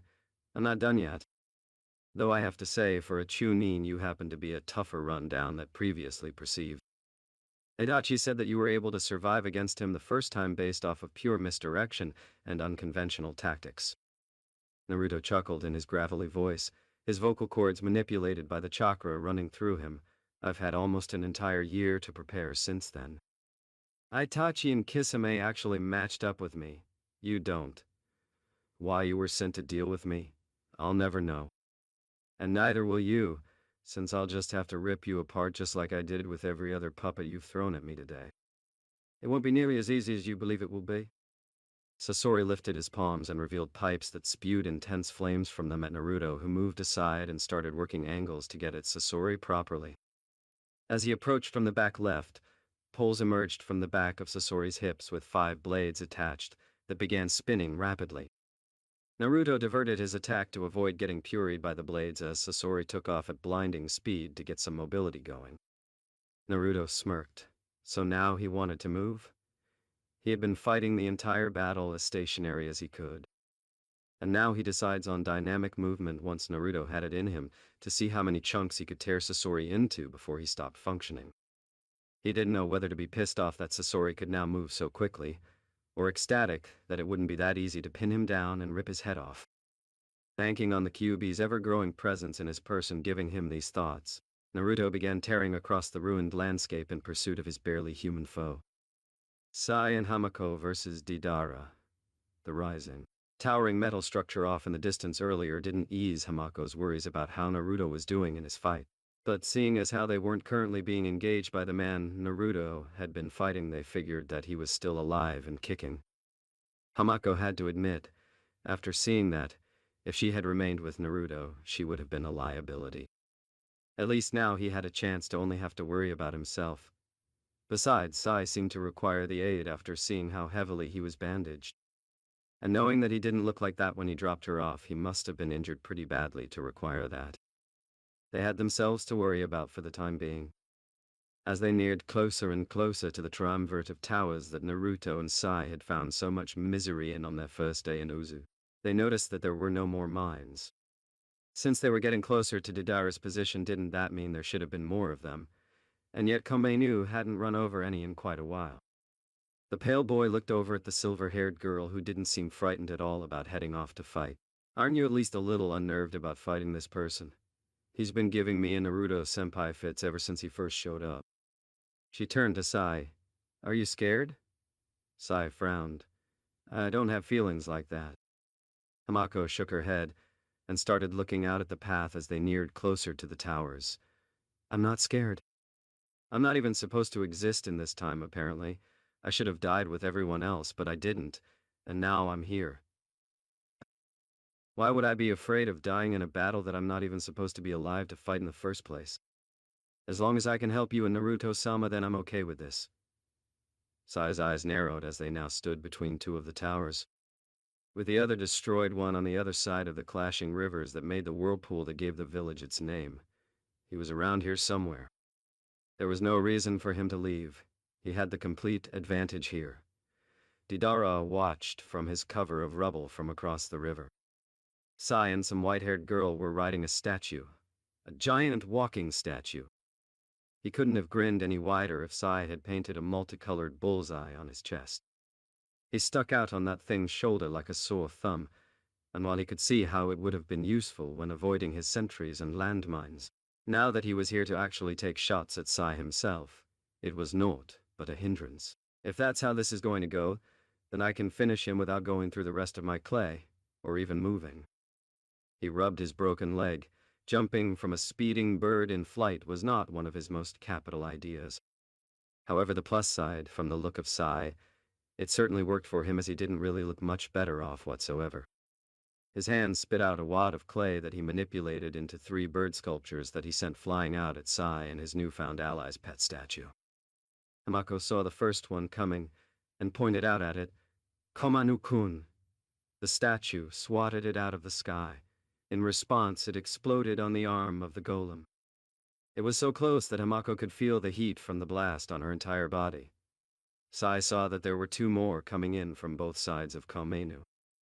Thinking fast, he moved over to the other shoulder and pulled Hamako off along with him just in time for the 2 birds to collide with its head, taking it out. Hamako gasped as she saw her favorite creation collapse, its head crumbling and falling off as it fell backwards. She turned to Sai anxiously. Where is he?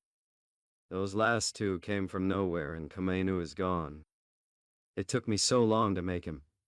Sai kept her head down and kept her from looking back as they crawled along the ground. Hamako was the most mobile of the 2 of them, and that was not a good thing by any stretch of the imagination. Hamako-san, what can you do to help us here? Hamako turned to him and pulled out a small stack of blank seal notes and the minuscule amount of ink that Sai had given her back in the catacombs. I may not be a shinobi, but if I can get close to him, I can finish him myself. Sai was skeptical of her chances to actually defeat Deidara. You believe that you can win? Hamako grinned. Do not underestimate the power of Fuinjutsu, Sai-san. The sound of whirring drifted through the air, confusing both Sai and Hamako. What on earth is that? Sai looked up, thinking that they had somehow been found, and saw a man with red hair flying through the air with the use of some strange appendage on his hips. He then saw a mass shrouded in red plow into the figure, sending it careening into the side of one of the towers, blasting a massive hole in the side of it. Due to the shape of the shroud surrounding the second one, Sai knew exactly who it was. Hamako-san, we need to get out of here. Hamako was confused. What was that? And why do we need to leave? Sai crawled along the ground again while covering her with his body. That was Naruto-senpai fighting his opponent. And we need to leave because being anywhere near senpai when he uses his special chakra is a horrible idea. Special chakra? Hamako asked innocently, now crawling on her own so that Sai didn't have to strain himself any further than he already had today. Naruto-sama has special chakra. What does it do? Sai didn't even turn back around to answer her. It destroys. Naruto versus Sasori. Sasori wasn't fool enough to believe that he would just lose Naruto by simply taking off on a low flight dash away from the battlefield. Not likely. He was simply doing this so he could find an easier area to fight Naruto than in the wide open area that would grant the agile Jinchuriki the advantage. Or better yet, Deidara, who he hadn't seen since they split off earlier, which was why he wasn't really surprised when he found himself body-checked into the side of a building by said Jinchuriki. Naruto followed Sasori to the ground, landing on him and proceeding to pound away on his face as he heard cracking noises start with every punch he landed. Naruto almost got incinerated, however, when Sasori tried to burn him off like a tick with one of the flamethrowers in his palm. Naruto quickly rolled off of him and out of the range of the flames that threatened to lick at his body. Taking this moment to attack, Sasori again used his propellers to speed at Naruto and catch him flat-footed, moving just fast enough to surprise Naruto with the weapon he had been storing in his stomach compartment. Sasori stabbed Naruto right through the belly with a long stinger-like cable that widened Naruto's eyes in pain and surprise. Sasori kept moving in to kill. Capturing Naruto was now no longer on his mind. This boy destroyed everything. All of his hard work, his favorite and most powerful puppets, the things that were supposed to last for all eternity, just like him. Looking down on Naruto's lifeless face was his only desire now. He idly wondered what a Jinchuriki puppet would be like. He couldn't wait to find out. Naruto grit his teeth in pain as blood flowed from his mouth and stomach. The pain of having the cable in him was amplified by the feeling of repeatedly having the wound heal around it before being yanked back open by Sasori moving towards him. Naruto planted both hands on the cable and pulled tightly before beginning to whip around and drag Sasori in a swinging circular motion. Sasori subconsciously forced himself to loosen up more cable and ended up getting swung into a pillar, utterly destroying it with the force that Naruto had thrown him into it with. Sasori's body lay broken on the ground as he tried to eject one of the makeshift puppets in a scroll on his back to shift bodies. Naruto had utterly destroyed his limbs, breaking them where they weren't already intentionally segmented. Even his torso, the hardest part of his puppet body, and his head were cracked from the impact. He could survive this. This was nothing at all. As long as only one all-important piece of him survived, it would all work out. His plan wasn't to be, however, as Naruto yanked hard on the cable, pulling him back in towards the enraged boy fast. Fear actually ended up eating at Sasori's heart, as he saw that in one hand, Naruto still held the bloody cable that was still sticking out of his chest, and in the other, a burning red Rasengan. Naruto drew his arm back, choking down the bile that was rising from his pesky wound, and locking on to the body of Sasori. What the hell was that thing on the left side of his chest? Hopefully an off button because Naruto was about to press it. You should never have come here. Rasengan. Naruto obliterated the body of Sasori as the little cylinder sticking out that Naruto had targeted burst, showering the boy in blood, the only time in the entire battle that he had actually drawn blood from Sasori. The force behind the Rasengan carried out behind the point that he had hit Sasori 80 and destroyed the wall behind it. Naruto collapsed and sat down, wiping the blood from his face. Sighing to himself, he steeled his nerves as he pulled the long cable out of himself at great pains, and tossed it aside as pieces of building began to fall around him. I should probably get myself out of here before I decide to pass out, huh? Sai and Hamako versus Deidara. Deidara had to admit. Seeing Sasori get drilled out of midair into the side of a building was not something he really expected to see happen. Especially while he was fighting a kid, a Jinchuriki kid, but still a kid nonetheless. And the sounds from inside that followed were mighty impressive, and a telltale sign that Sasori wasn't really winning, since if Sasori had been winning, he wouldn't be able to hear it from inside a building across a whirlpool. And that flash of red light that came from the holes inside didn't really scream victory for Sasori either, if he had to guess. Deidara chuckled as the noises of the battle died down and the only noise left was the sound of the whirlpool only 50 feet at the farthest away from him. He shook his head, knowing that Sasori most certainly didn't win that fight, not the way things had looked when he had seen them clash. He says all of that crap about art being long-lasting and then he goes and gets himself wasted 1 second later. A sound of growls surrounding him alerted him to his current predicament. Deidara found himself surrounded by lions constructed of ink, as Sai limped towards him with his tanto drawn. You shouldn't have been paying so much attention to Naruto-senpai's battle while you were in the midst of your own. Or did you forget about me? Deidara chuckled at the sight of Sai and his lions slowly moving towards his downed form. I guess I should rethink my views on you, shouldn't I? He revealed one of his clay figures sitting on his shoulder, putting Sai on guard. You have art that can both be here for long periods of time, or be gone in a flash. However, I think that wishy-washy way of thinking is cheating and makes me sick. At least Sasori had the decency to choose one side of the fence while you balance in between. With that, he picked up the figurine and placed it into his mouth, chewing and swallowing it, much to Sai's surprise. Deidara smirked as his body began to rapidly expand. I'll turn your little pencil drawings into art for you, because true art is an explosion. Sai turned to run, but with his leg he had no way to escape no matter how big the blast was. Sai-san! Hamako shouted as she ran up to the bulging Deidara. Sealing technique! Time splitter! Hamako slapped the seal on Deidara's head and ran back towards Sai. Fwin! She then leaned down and placed Sai over her shoulder as she began to run away with him leaning on her. Come on, we have to go now! Sai blinked at her as she moved as fast as she possibly could to get them away from the bulging Deidara. However, something seemed off. He was bulging far more slowly than he had been a moment ago. He looked at her as she determinedly assisted him. What did you do? Hamako looked back. That seal I just used slows things to 1/5 of their maximum speed. I don't know how potent it will be though, since I'm not used to using anyone else's ink for my seals. Sai looked back to see Deidara slowly approaching critical mass. So, what are you saying? Hamako gave him a nervous smile. Due to a disconnection between me and the seal it might break. By break, you mean? Sai fished nervously. Hamako looked back. Utterly backfire and fail in about 5 seconds, and that's being very generous to my seal making. Sai said nothing, and simply pulled the rest of the ink he lent Hamako from her as he started drawing on his scroll. Super Beast's imitation picture. Sai quickly summoned up an inkbird that swept him and Hamako up and flew off. The seal on Deidara's head slipped off as he returned to regular speed. Art is an explosion! Before detonating himself and taking out a good chunk of riverside land, Hamako looked down at the explosion left by Deidara. Well, that's certainly an interesting way to go out, don't you think, Sai-san? Sai didn't look with her. He's not dead. The expression on Hamako's face showed skepticism towards believing that Deidara was still alive. He blew himself up. Now, if there's any way that you yourself have personally seen anyone live through that, I think it would be common knowledge even to someone like me.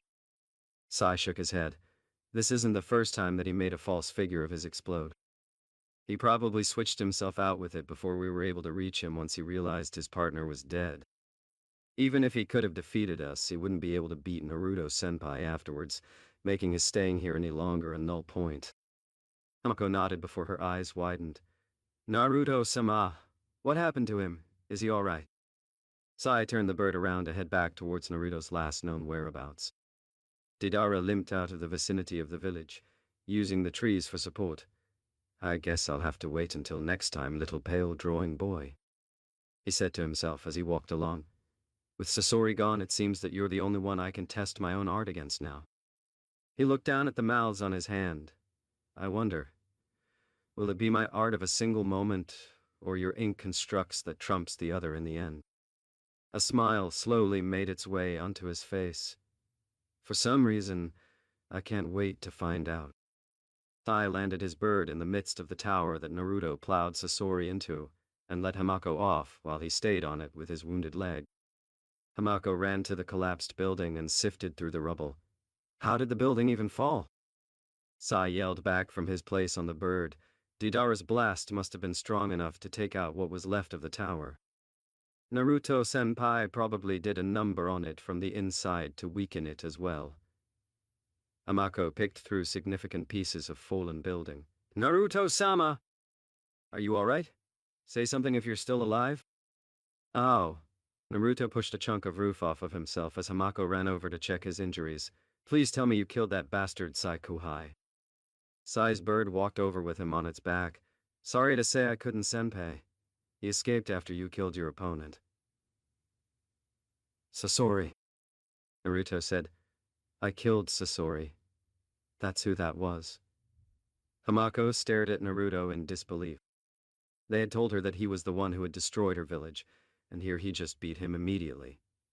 Naruto wriggled his body free and stood up shakily. He walked past Hamako and set a hand on her shoulder before moving along to Sai. You look beat the hell up, Kohai. Sai gave him his smile, as do you, senpai.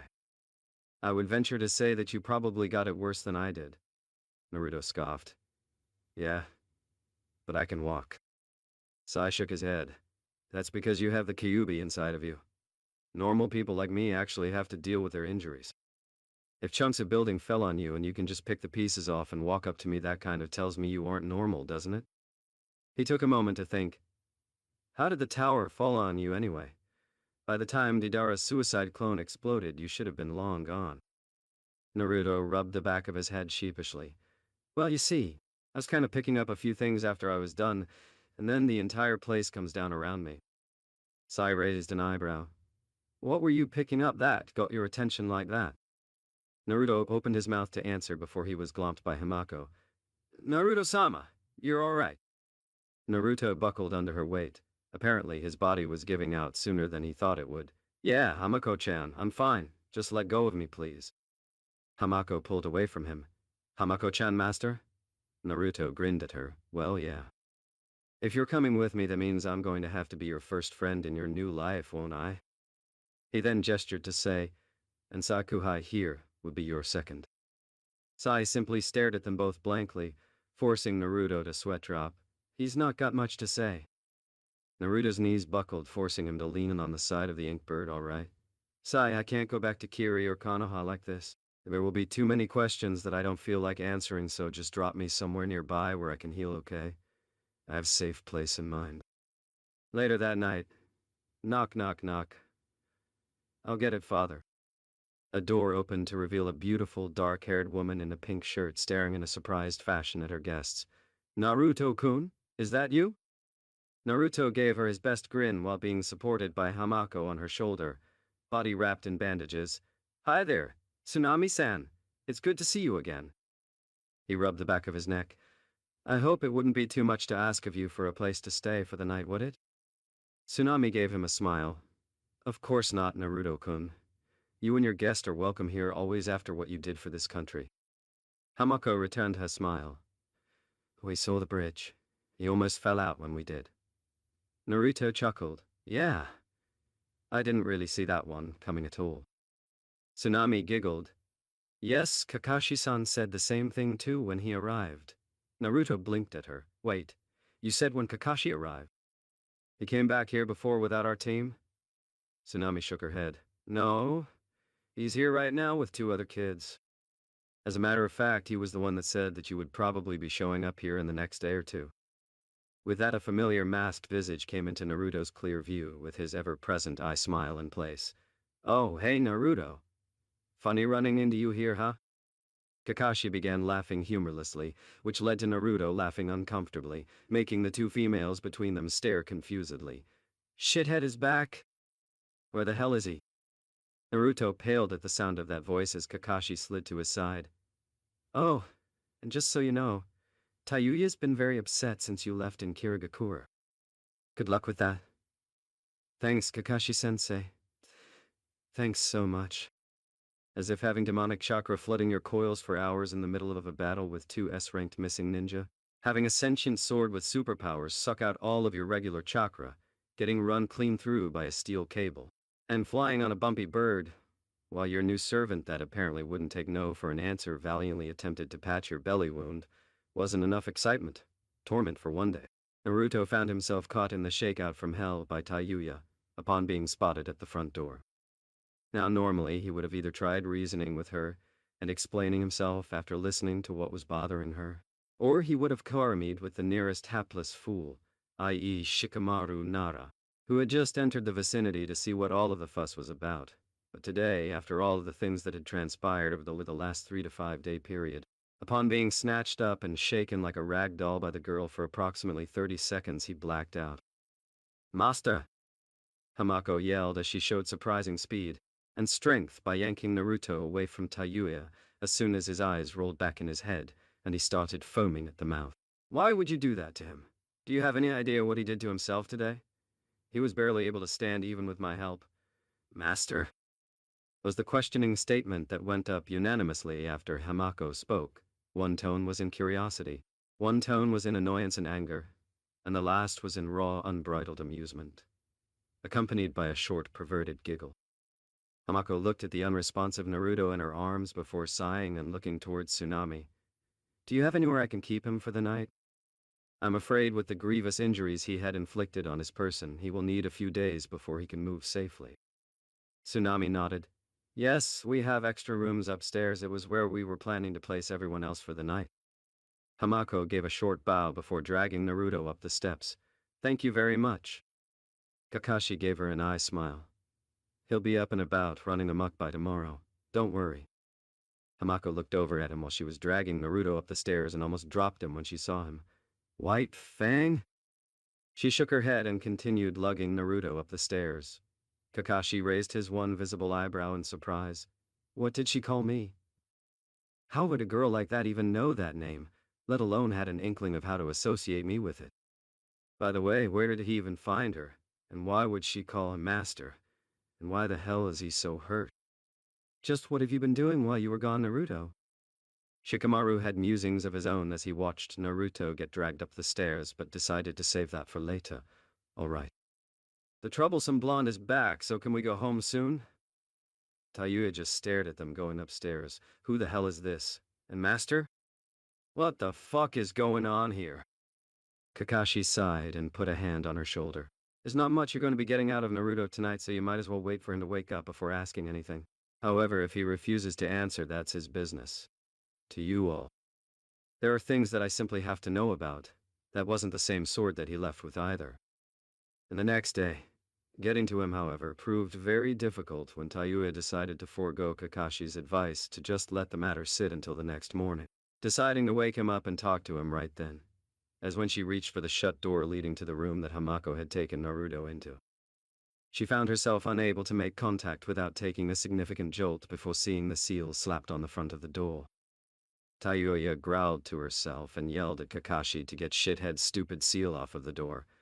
However, when Kakashi walked upstairs and looked at the seal on the door, all he could say was that Naruto was getting really good with his Fuinjutsu, and walked away without even attempting to touch it.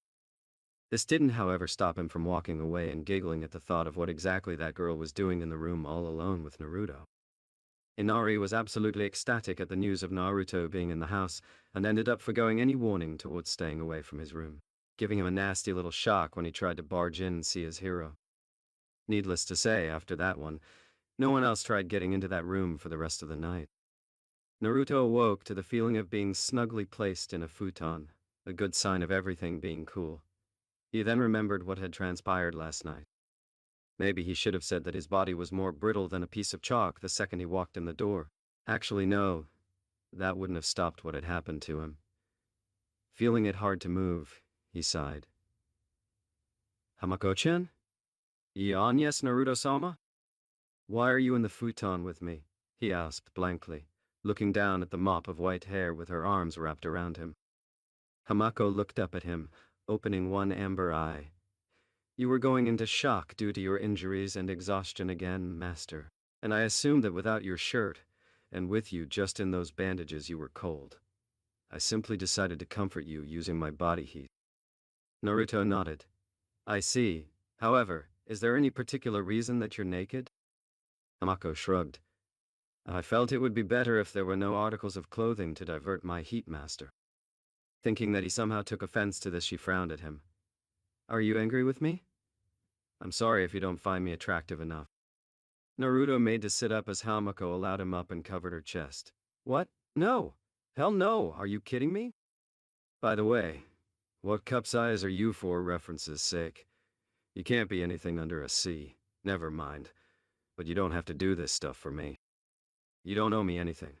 I'm taking you with me because I want you with me. I was never going to just leave you there by yourself. You deserve better after everything that has happened. And seeing as how you're all that's left of my ancestral village and you seem to have a connection with my family, I decided on bringing you to Konoha." Hamako smiled at him as she stood still covering herself. "And that is why I am willing to do these things for you so easily, Naruto-sama.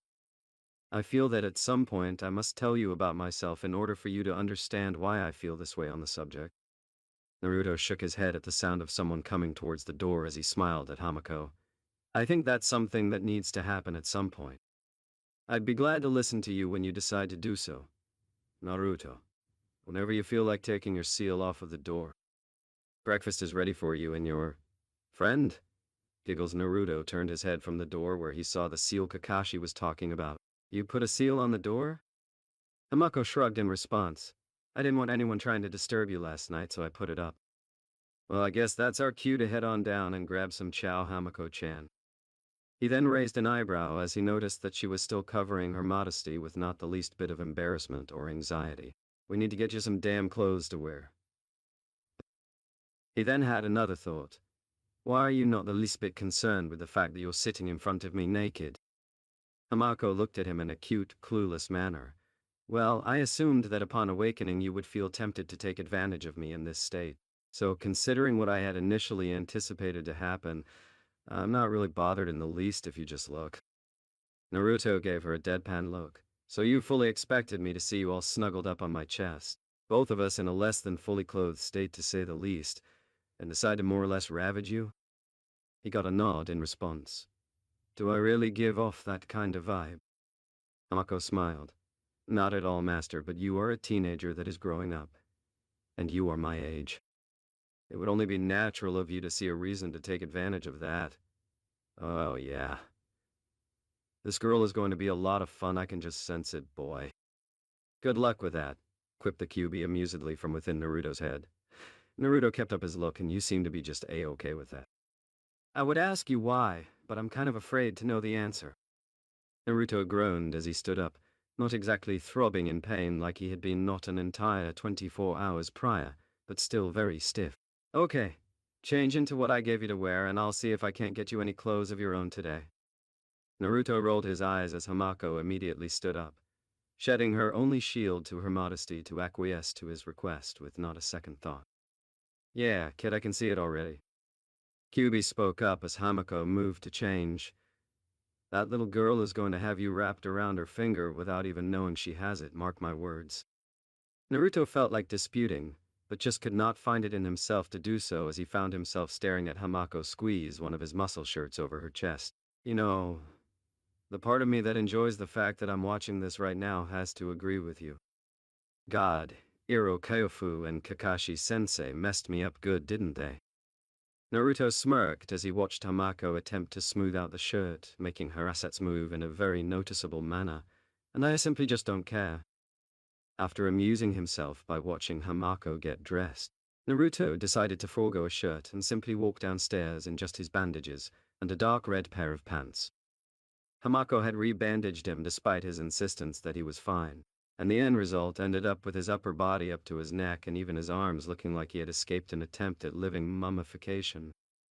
Naruto sat at the table and gave everyone a big healthy grin as they watched Hamako grab a seat next to him. Hey there, everybody. I can see you all have something to say, so go ahead and say it. Inari quickly jumped in before anyone could speak or question what he had been doing for the better part of a week. It's good to see you again, Naruto. How have you been? Naruto smiled at the ecstatic young boy. Well, I'm glad someone here wants to know how I've been doing just because they missed me. Inari grinned at the praise from the scar-faced blonde as everyone else currently in possession of a Konoha headband sweat dropped. Kakashi cleared his throat. Well, be that as it may, Naruto. You said you wouldn't be gone any longer than 2 days. Naruto gave him a dry stare. I severely underestimated the lengths that creepy people were willing to go to in order to find me. Kakashi immediately knew what he meant. So how did it go? Naruto gestured to himself. I'm still in one piece, so that's always good. And I will say that the trip was extremely productive. Kakashi smiled to him. I noticed. Now who is this mysterious girl you came here with? Naruto looked over at Hamako, who bowed to Kakashi. I'm sorry, Hatake-san. My name is Hamako Kiyomizu. I was unaware that Naruto-sama knew Konoha's White Fang. It certainly is a pleasure to meet you. Kakashi laughed uncomfortably. Sorry, you've got the wrong guy. I'm his son, actually, Kakashi Hatake, at your service. Hamako blushed at the mistake. I'm so sorry, but you look so much like him even with your face covered the way it is. I couldn't believe that I was in the presence of such a legendary ninja for a moment. Shikamaru raised an eyebrow. Did you just call Naruto, Sama? Hamako looked over at the pineapple-haired boy. That's right. I did. How else am I supposed to show respect for Master? Naruto face faulted out of his chair. How did he not remember to tell Hamako to keep all of that, Sama stuff and Master talk under wraps for the time being? Oh, that's right, he was dealing with chakra exhaustion and wounds brought about from battle. Master? Tayuya let out. Shithead, what did you do to get this girl to call you Master? Actually, why the hell do you even have a girl following you anyway? You sure didn't leave Kiri with her. Naruto pulled himself off of the floor and returned to his seat next to Hamako. It is a long story filled with lots and lots of personal things that are inconsequential to all of you, with the exception of Kakashi. And that's because he was the one to let me go in the first place. Therefore, he's the only one getting the scoop on that. I'll tell you later, Kakashi-sensei. Kakashi nodded in acceptance. There were just some things that most people didn't need to know. He understood that much. Shikamaru groaned. So you disappear at the random for a week. Show back up in the land of waves for God knows what reason. You come back all bandaged like it's normal, and you're not even going to tell us why? Yep. Naruto said without a trace of guilt or shame in the matter. It's not like you guys lost a pound of flesh following me or something. The only one I owe an explanation to is Kakashi, because he was the one that put himself on the firing line and let me go. If I hadn't come back, do you realize how screwed he would be? That walk back to Konoha would be like him heading to the gallows. Kakashi flinched and nodded. He might as well have gone missing Nin if he didn't come back with Naruto, especially after explaining to Tsunade and Jiraiya when he disappeared and how suicidal, to say the very least. Why? Shikamaru asked. It was strange that Kakashi would flinch like that at the thought of him losing Naruto. Naruto was strong, very strong, but he was just a Chunin. Kakashi was a jonin of perhaps the highest feasible caliber with the most vaunted Dujutsu Kekkei Genkai in Konoha's history. For Naruto to say something like that and for Kakashi to actually make a motion that supported his words was something that registered looking into. But he wasn't going to be getting anything from Naruto since the boy wasn't very vocal on a lot of the things he was doing professionally these days. Hell, these days no one other than the Hokage herself even knew how to find him other than leaving him messages at home for the longest time until it was discovered that he trained by tearing the forest of death asunder. Naruto leveled his gaze coolly at Shikamaru. You really don't want to know that right now, Shikamaru. I can guarantee that you would find it troublesome to say the very least. Tayuya scoffed. Well, fine then, Mr. Secret. At least tell us where you got her. She said, pointing at Hamako. Why did you bring her here? Does she live around here or something? Naruto looked at Hamako, who nodded.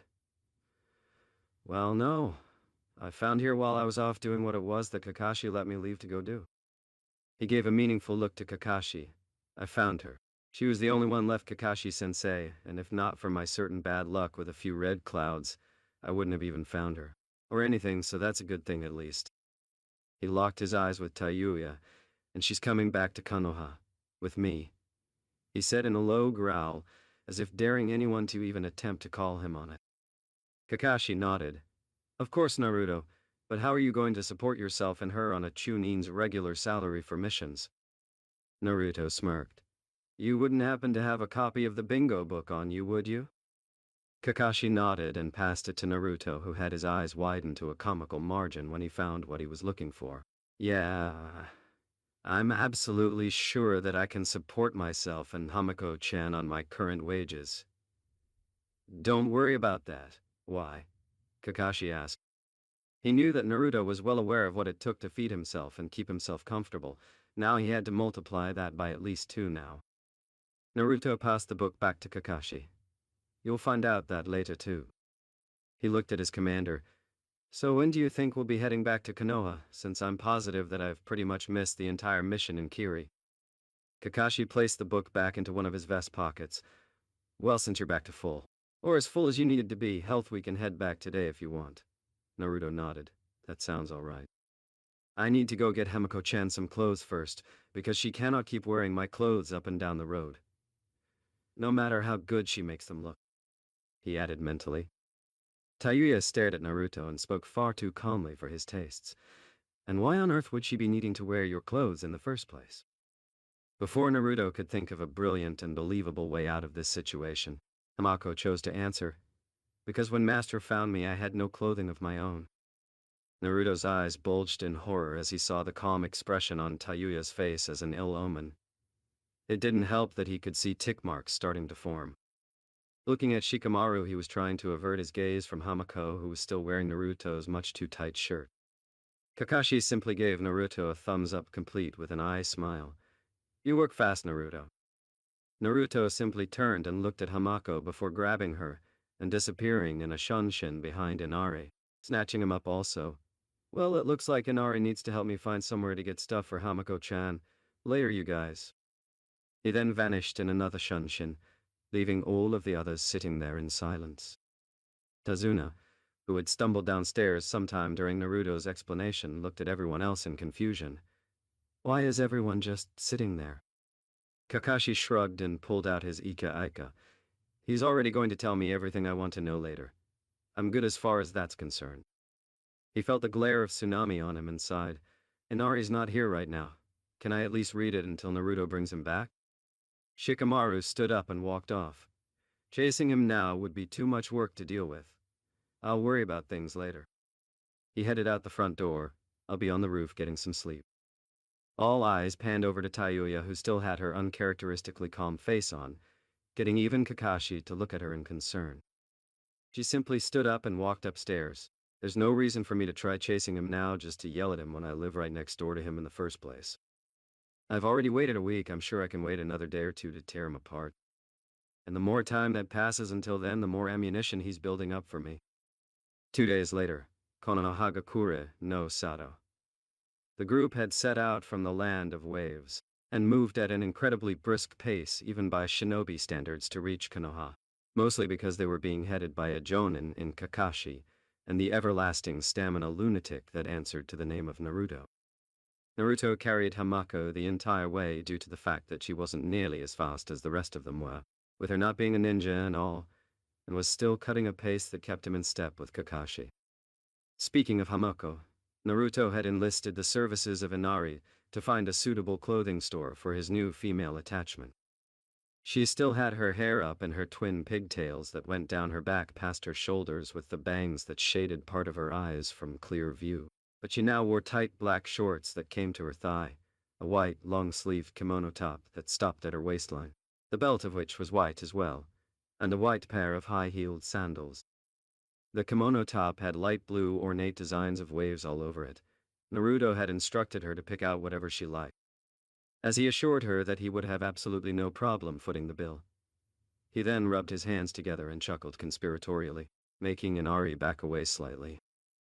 Hamako had mostly spoken only to Naruto throughout the entire trip, with him trying to get her used to what to expect upon arrival in Konoha, and asking her about what he could do to make her comfortable once she started living with him, since letting a girl that had never lived alone live in a foreign village at least 20 years after her time by herself was an absolutely horrible idea. That and Hamako insisted on staying close to him anyway.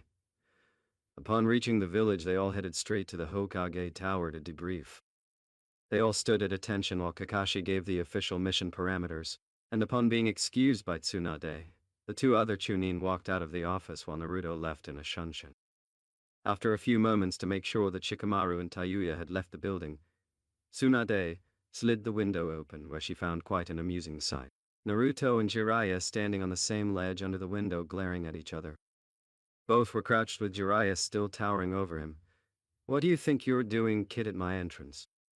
Naruto glared up at him, about to head back inside of Tsunade-chan's office the fun way. What does it matter to you, Iro-senin?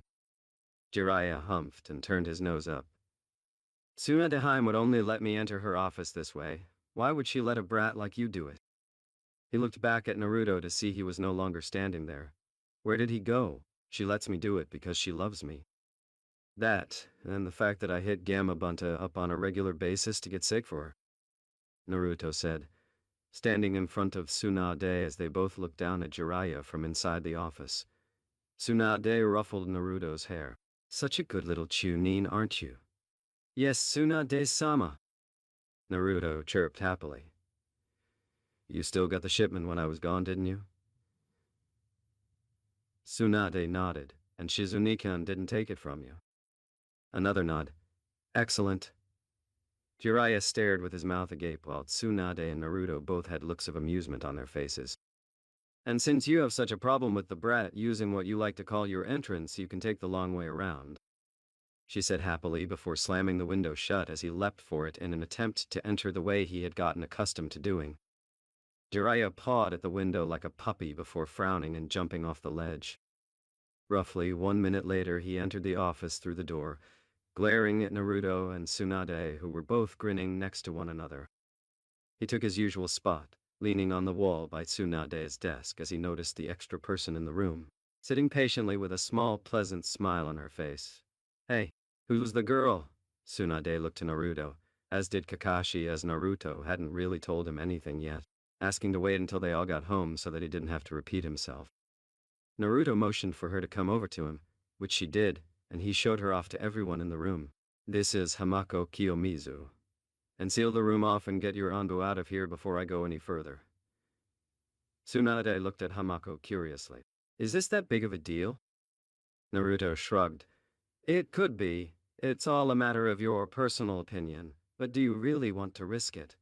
Tsunade frowned, but nodded and made a motion as the aura of the room changed, signifying that her guards had left.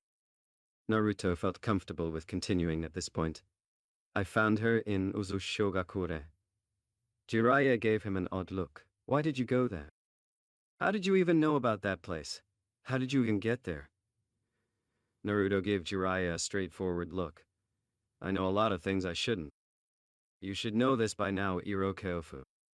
By the way, speaking of knowing things, I think Kakashi-sensei should know everything at this point, but that's neither here nor there. Kakashi-sensei let me go once we got to Kiri, seeing as how it was just a reconnaissance mission, and I'd had asked to go to Uzu to see if there was anything there for me. And there was. There was a lot of stuff there, actually. Naruto pulled a scroll from his pocket and placed it on the table. I found quite a few things there. Mostly things about Fuinjutsu that I hope to put into practice soon, as well as the sword strapped to my back.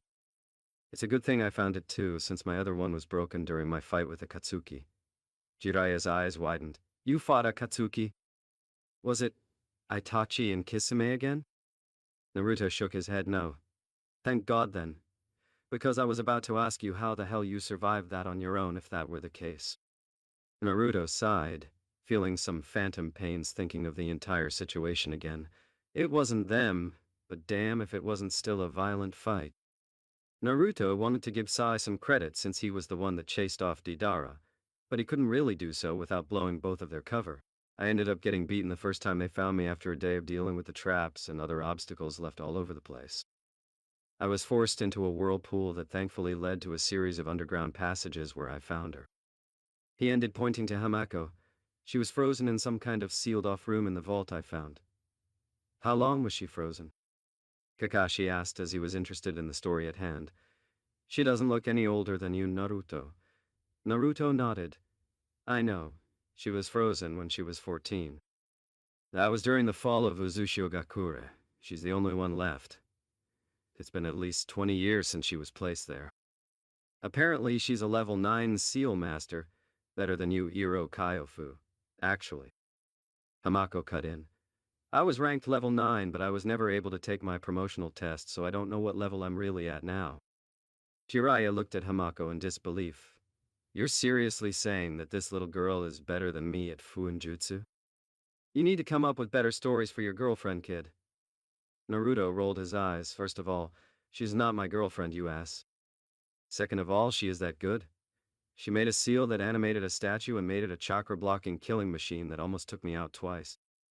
In addition to that, she basically ran down my seal-making skills to the letter, pointed out every flaw in one of my best creations, and did other things that Iro Kyofu could have never come up with on the spot. She doesn't even need any guide points. She can just scratch something up just like that. She's faster than he is making them too. Hamako blushed when all eyes turned to her. You don't have to put me over like that, Naruto-sama. She then straightened up and regained her composure, but Master is right. I did say that I would work with him on his fuinjutsu. I cannot allow a known Uzumaki to exist that is any less than my equal at the art. Kashi interjected, So enlighten me, Naruto, because I seem to have missed the reason that she calls you Sama and Master with no trouble whatsoever. Hamako shrugged. Because Naruto-sama is my master, she said as if that answered his question. Tsunade sighed. Prat! There had better be a damn good reason that you've got this girl calling you master as if she were obligated to do so. Naruto backed up a few steps as he saw her hand twitch, as if it were going to creep towards the bane of Naruto's office existence. The paperweight. I tried to get her to stop ever since she first started doing it. I tried telling her that she didn't need to call me that stuff, but she insists on it, and all she ever says is that how else is she to show her respect to me. I just got tired of trying to get her to stop and decided to flow with it. Hamako frowned. Naruto-sama is the only Uzumaki left alive, apparently. I pledged my life to the service of the Uzumaki clan after they rescued me and gave me a purpose. Therefore he is my master, and I will do whatever he commands of me. Jiraiya's eyes widened and he slowly pulled out a pad and pen. Go on. He clicked his pen open. Hamako was oblivious to Jiraiya's current actions, therefore she did as asked. I am there for whatever master requires of me. Anything that he desires that is in my power to provide for him he should consider done. I am his to command for his every whim. While she spoke, Jiraiya was scribbling rapidly in his pad. Jiraiya was perusing over his notes with a lecherous grin on his face. Well, I see absolutely no problems with this setup as long as the kid knows what he's doing. A roll of the eyes from his apprentice was the reaction received. You wouldn't, would you? I'm not going to make Hamako-chan do anything she doesn't want to do, but she will be living with me.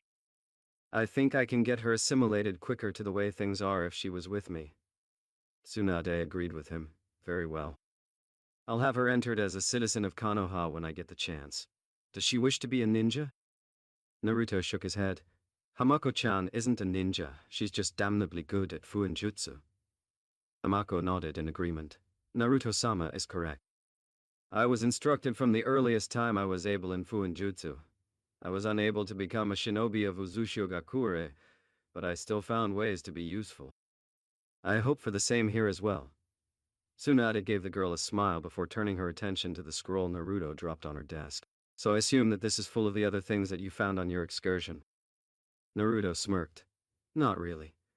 I still have those things with me since no one but an Uzumaki can even open or read them. This is something else though. You might really like what it is. It might make one of our treaties even stronger after all of the tumultuous stuff that it went through over the last year.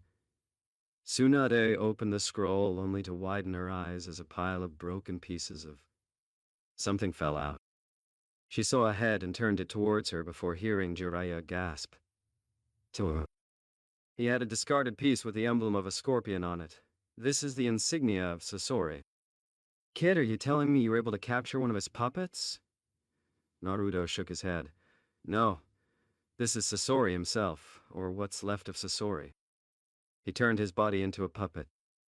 I think I destroyed his heart or something when I finished him off because that was the only time he bled during the entire fight.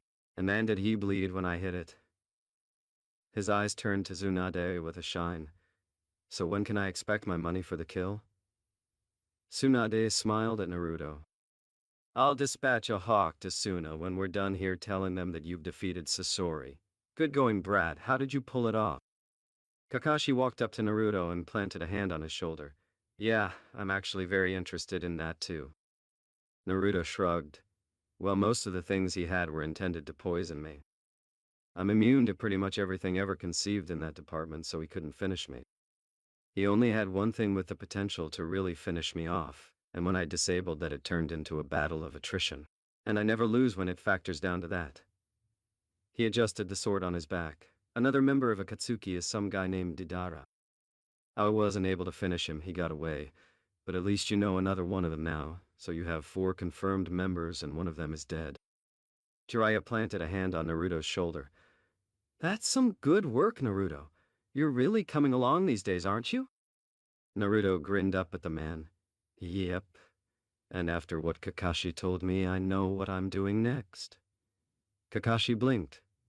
What would that be, Naruto? Naruto channeled some wind chakra into his hand.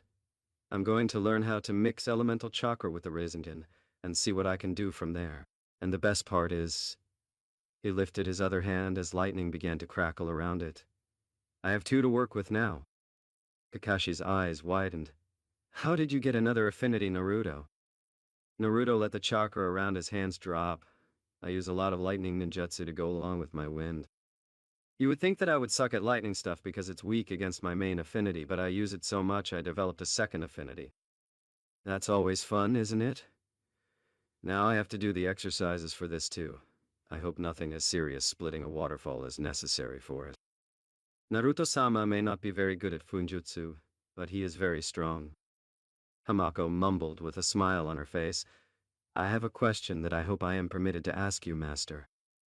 Naruto gave the white-haired girl a smile. Sure thing, Hamako-chan. You can ask me anything that you want.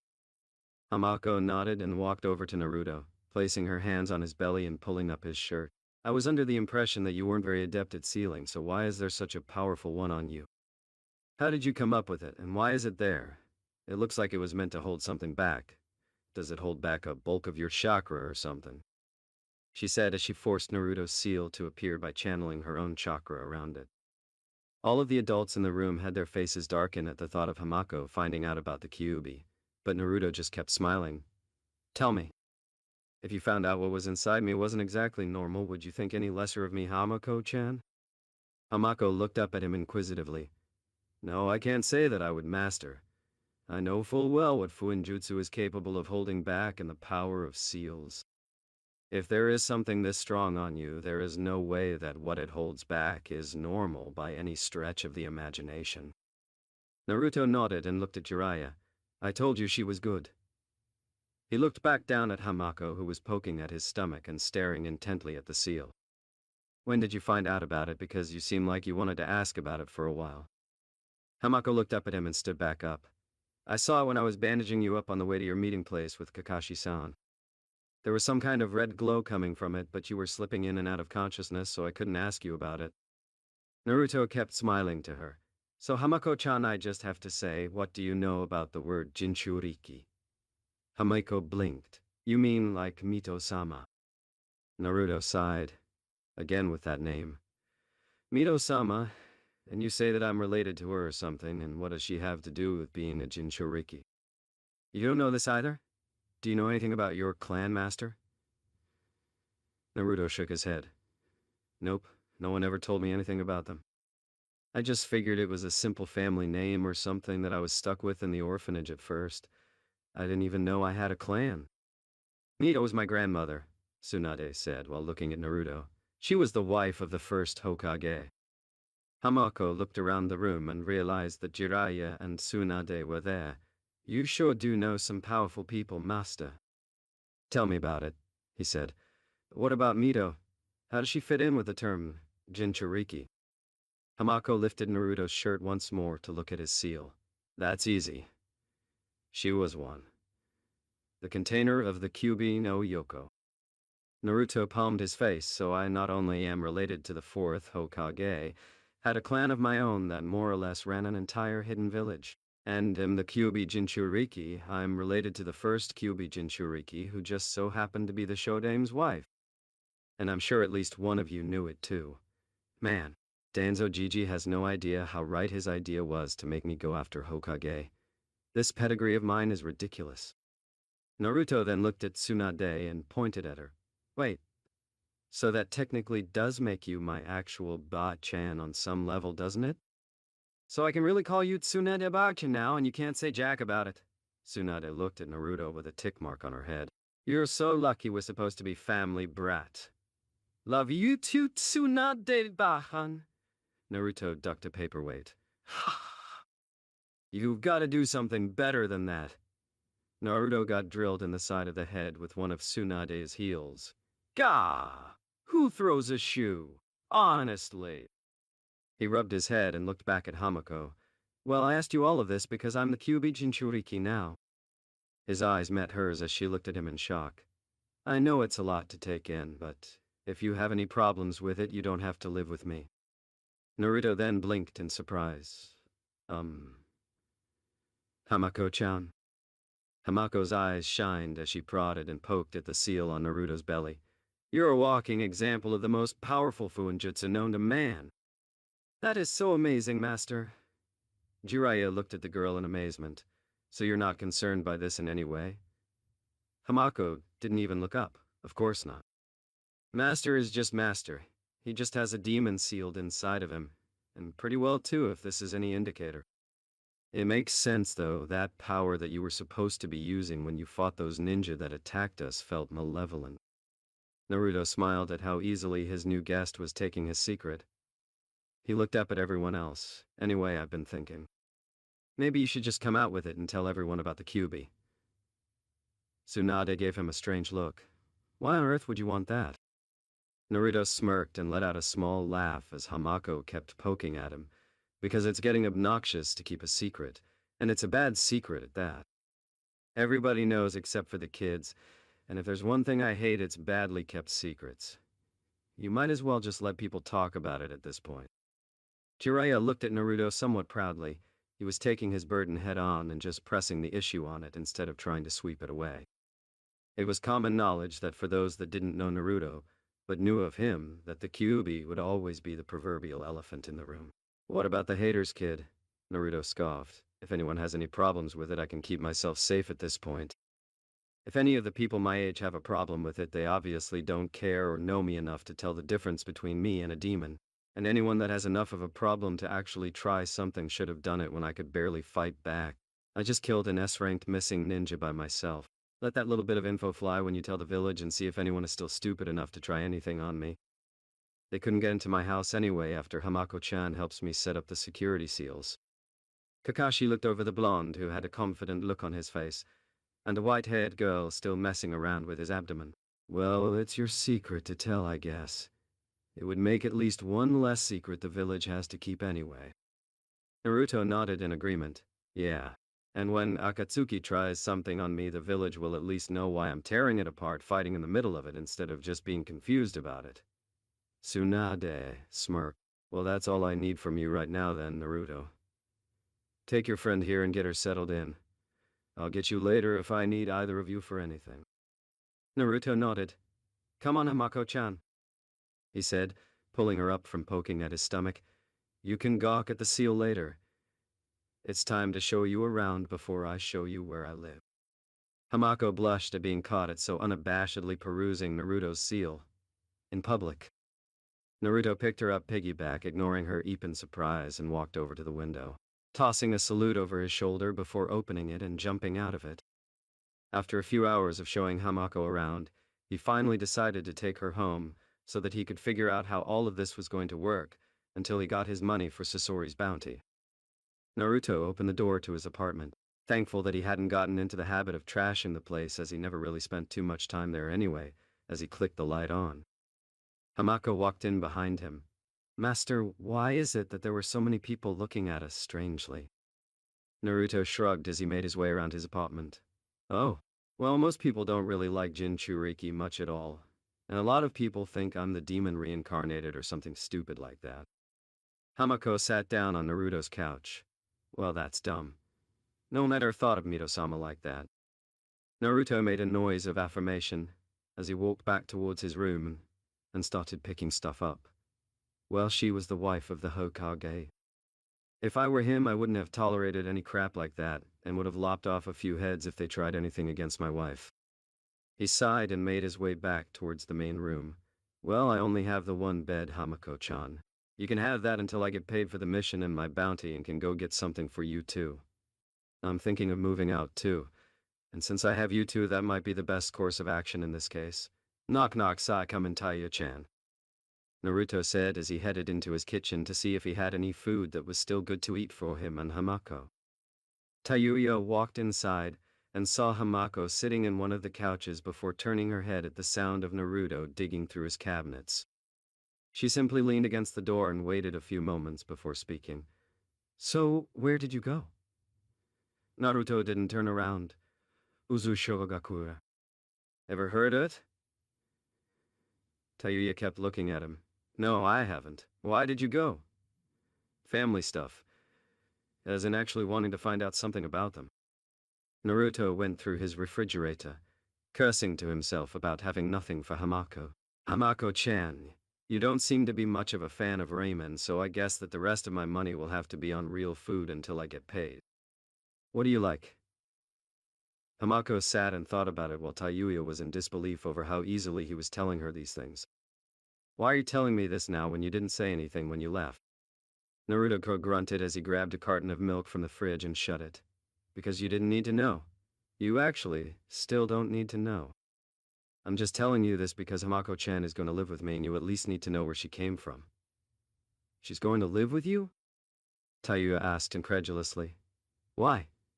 Naruto walked back into the main room and sat down next to Hamako on the couch.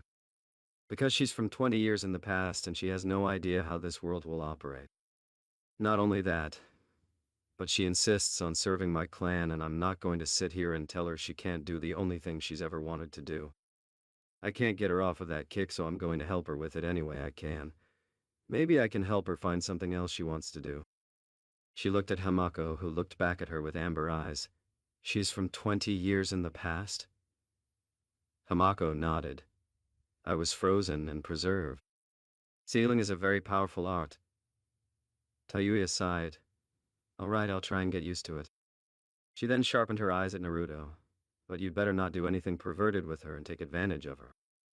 Naruto smirked and pulled Hamako into a hug. Why, Tayuya-chan, would you like me all to yourself? Tayuya sputtered indignantly.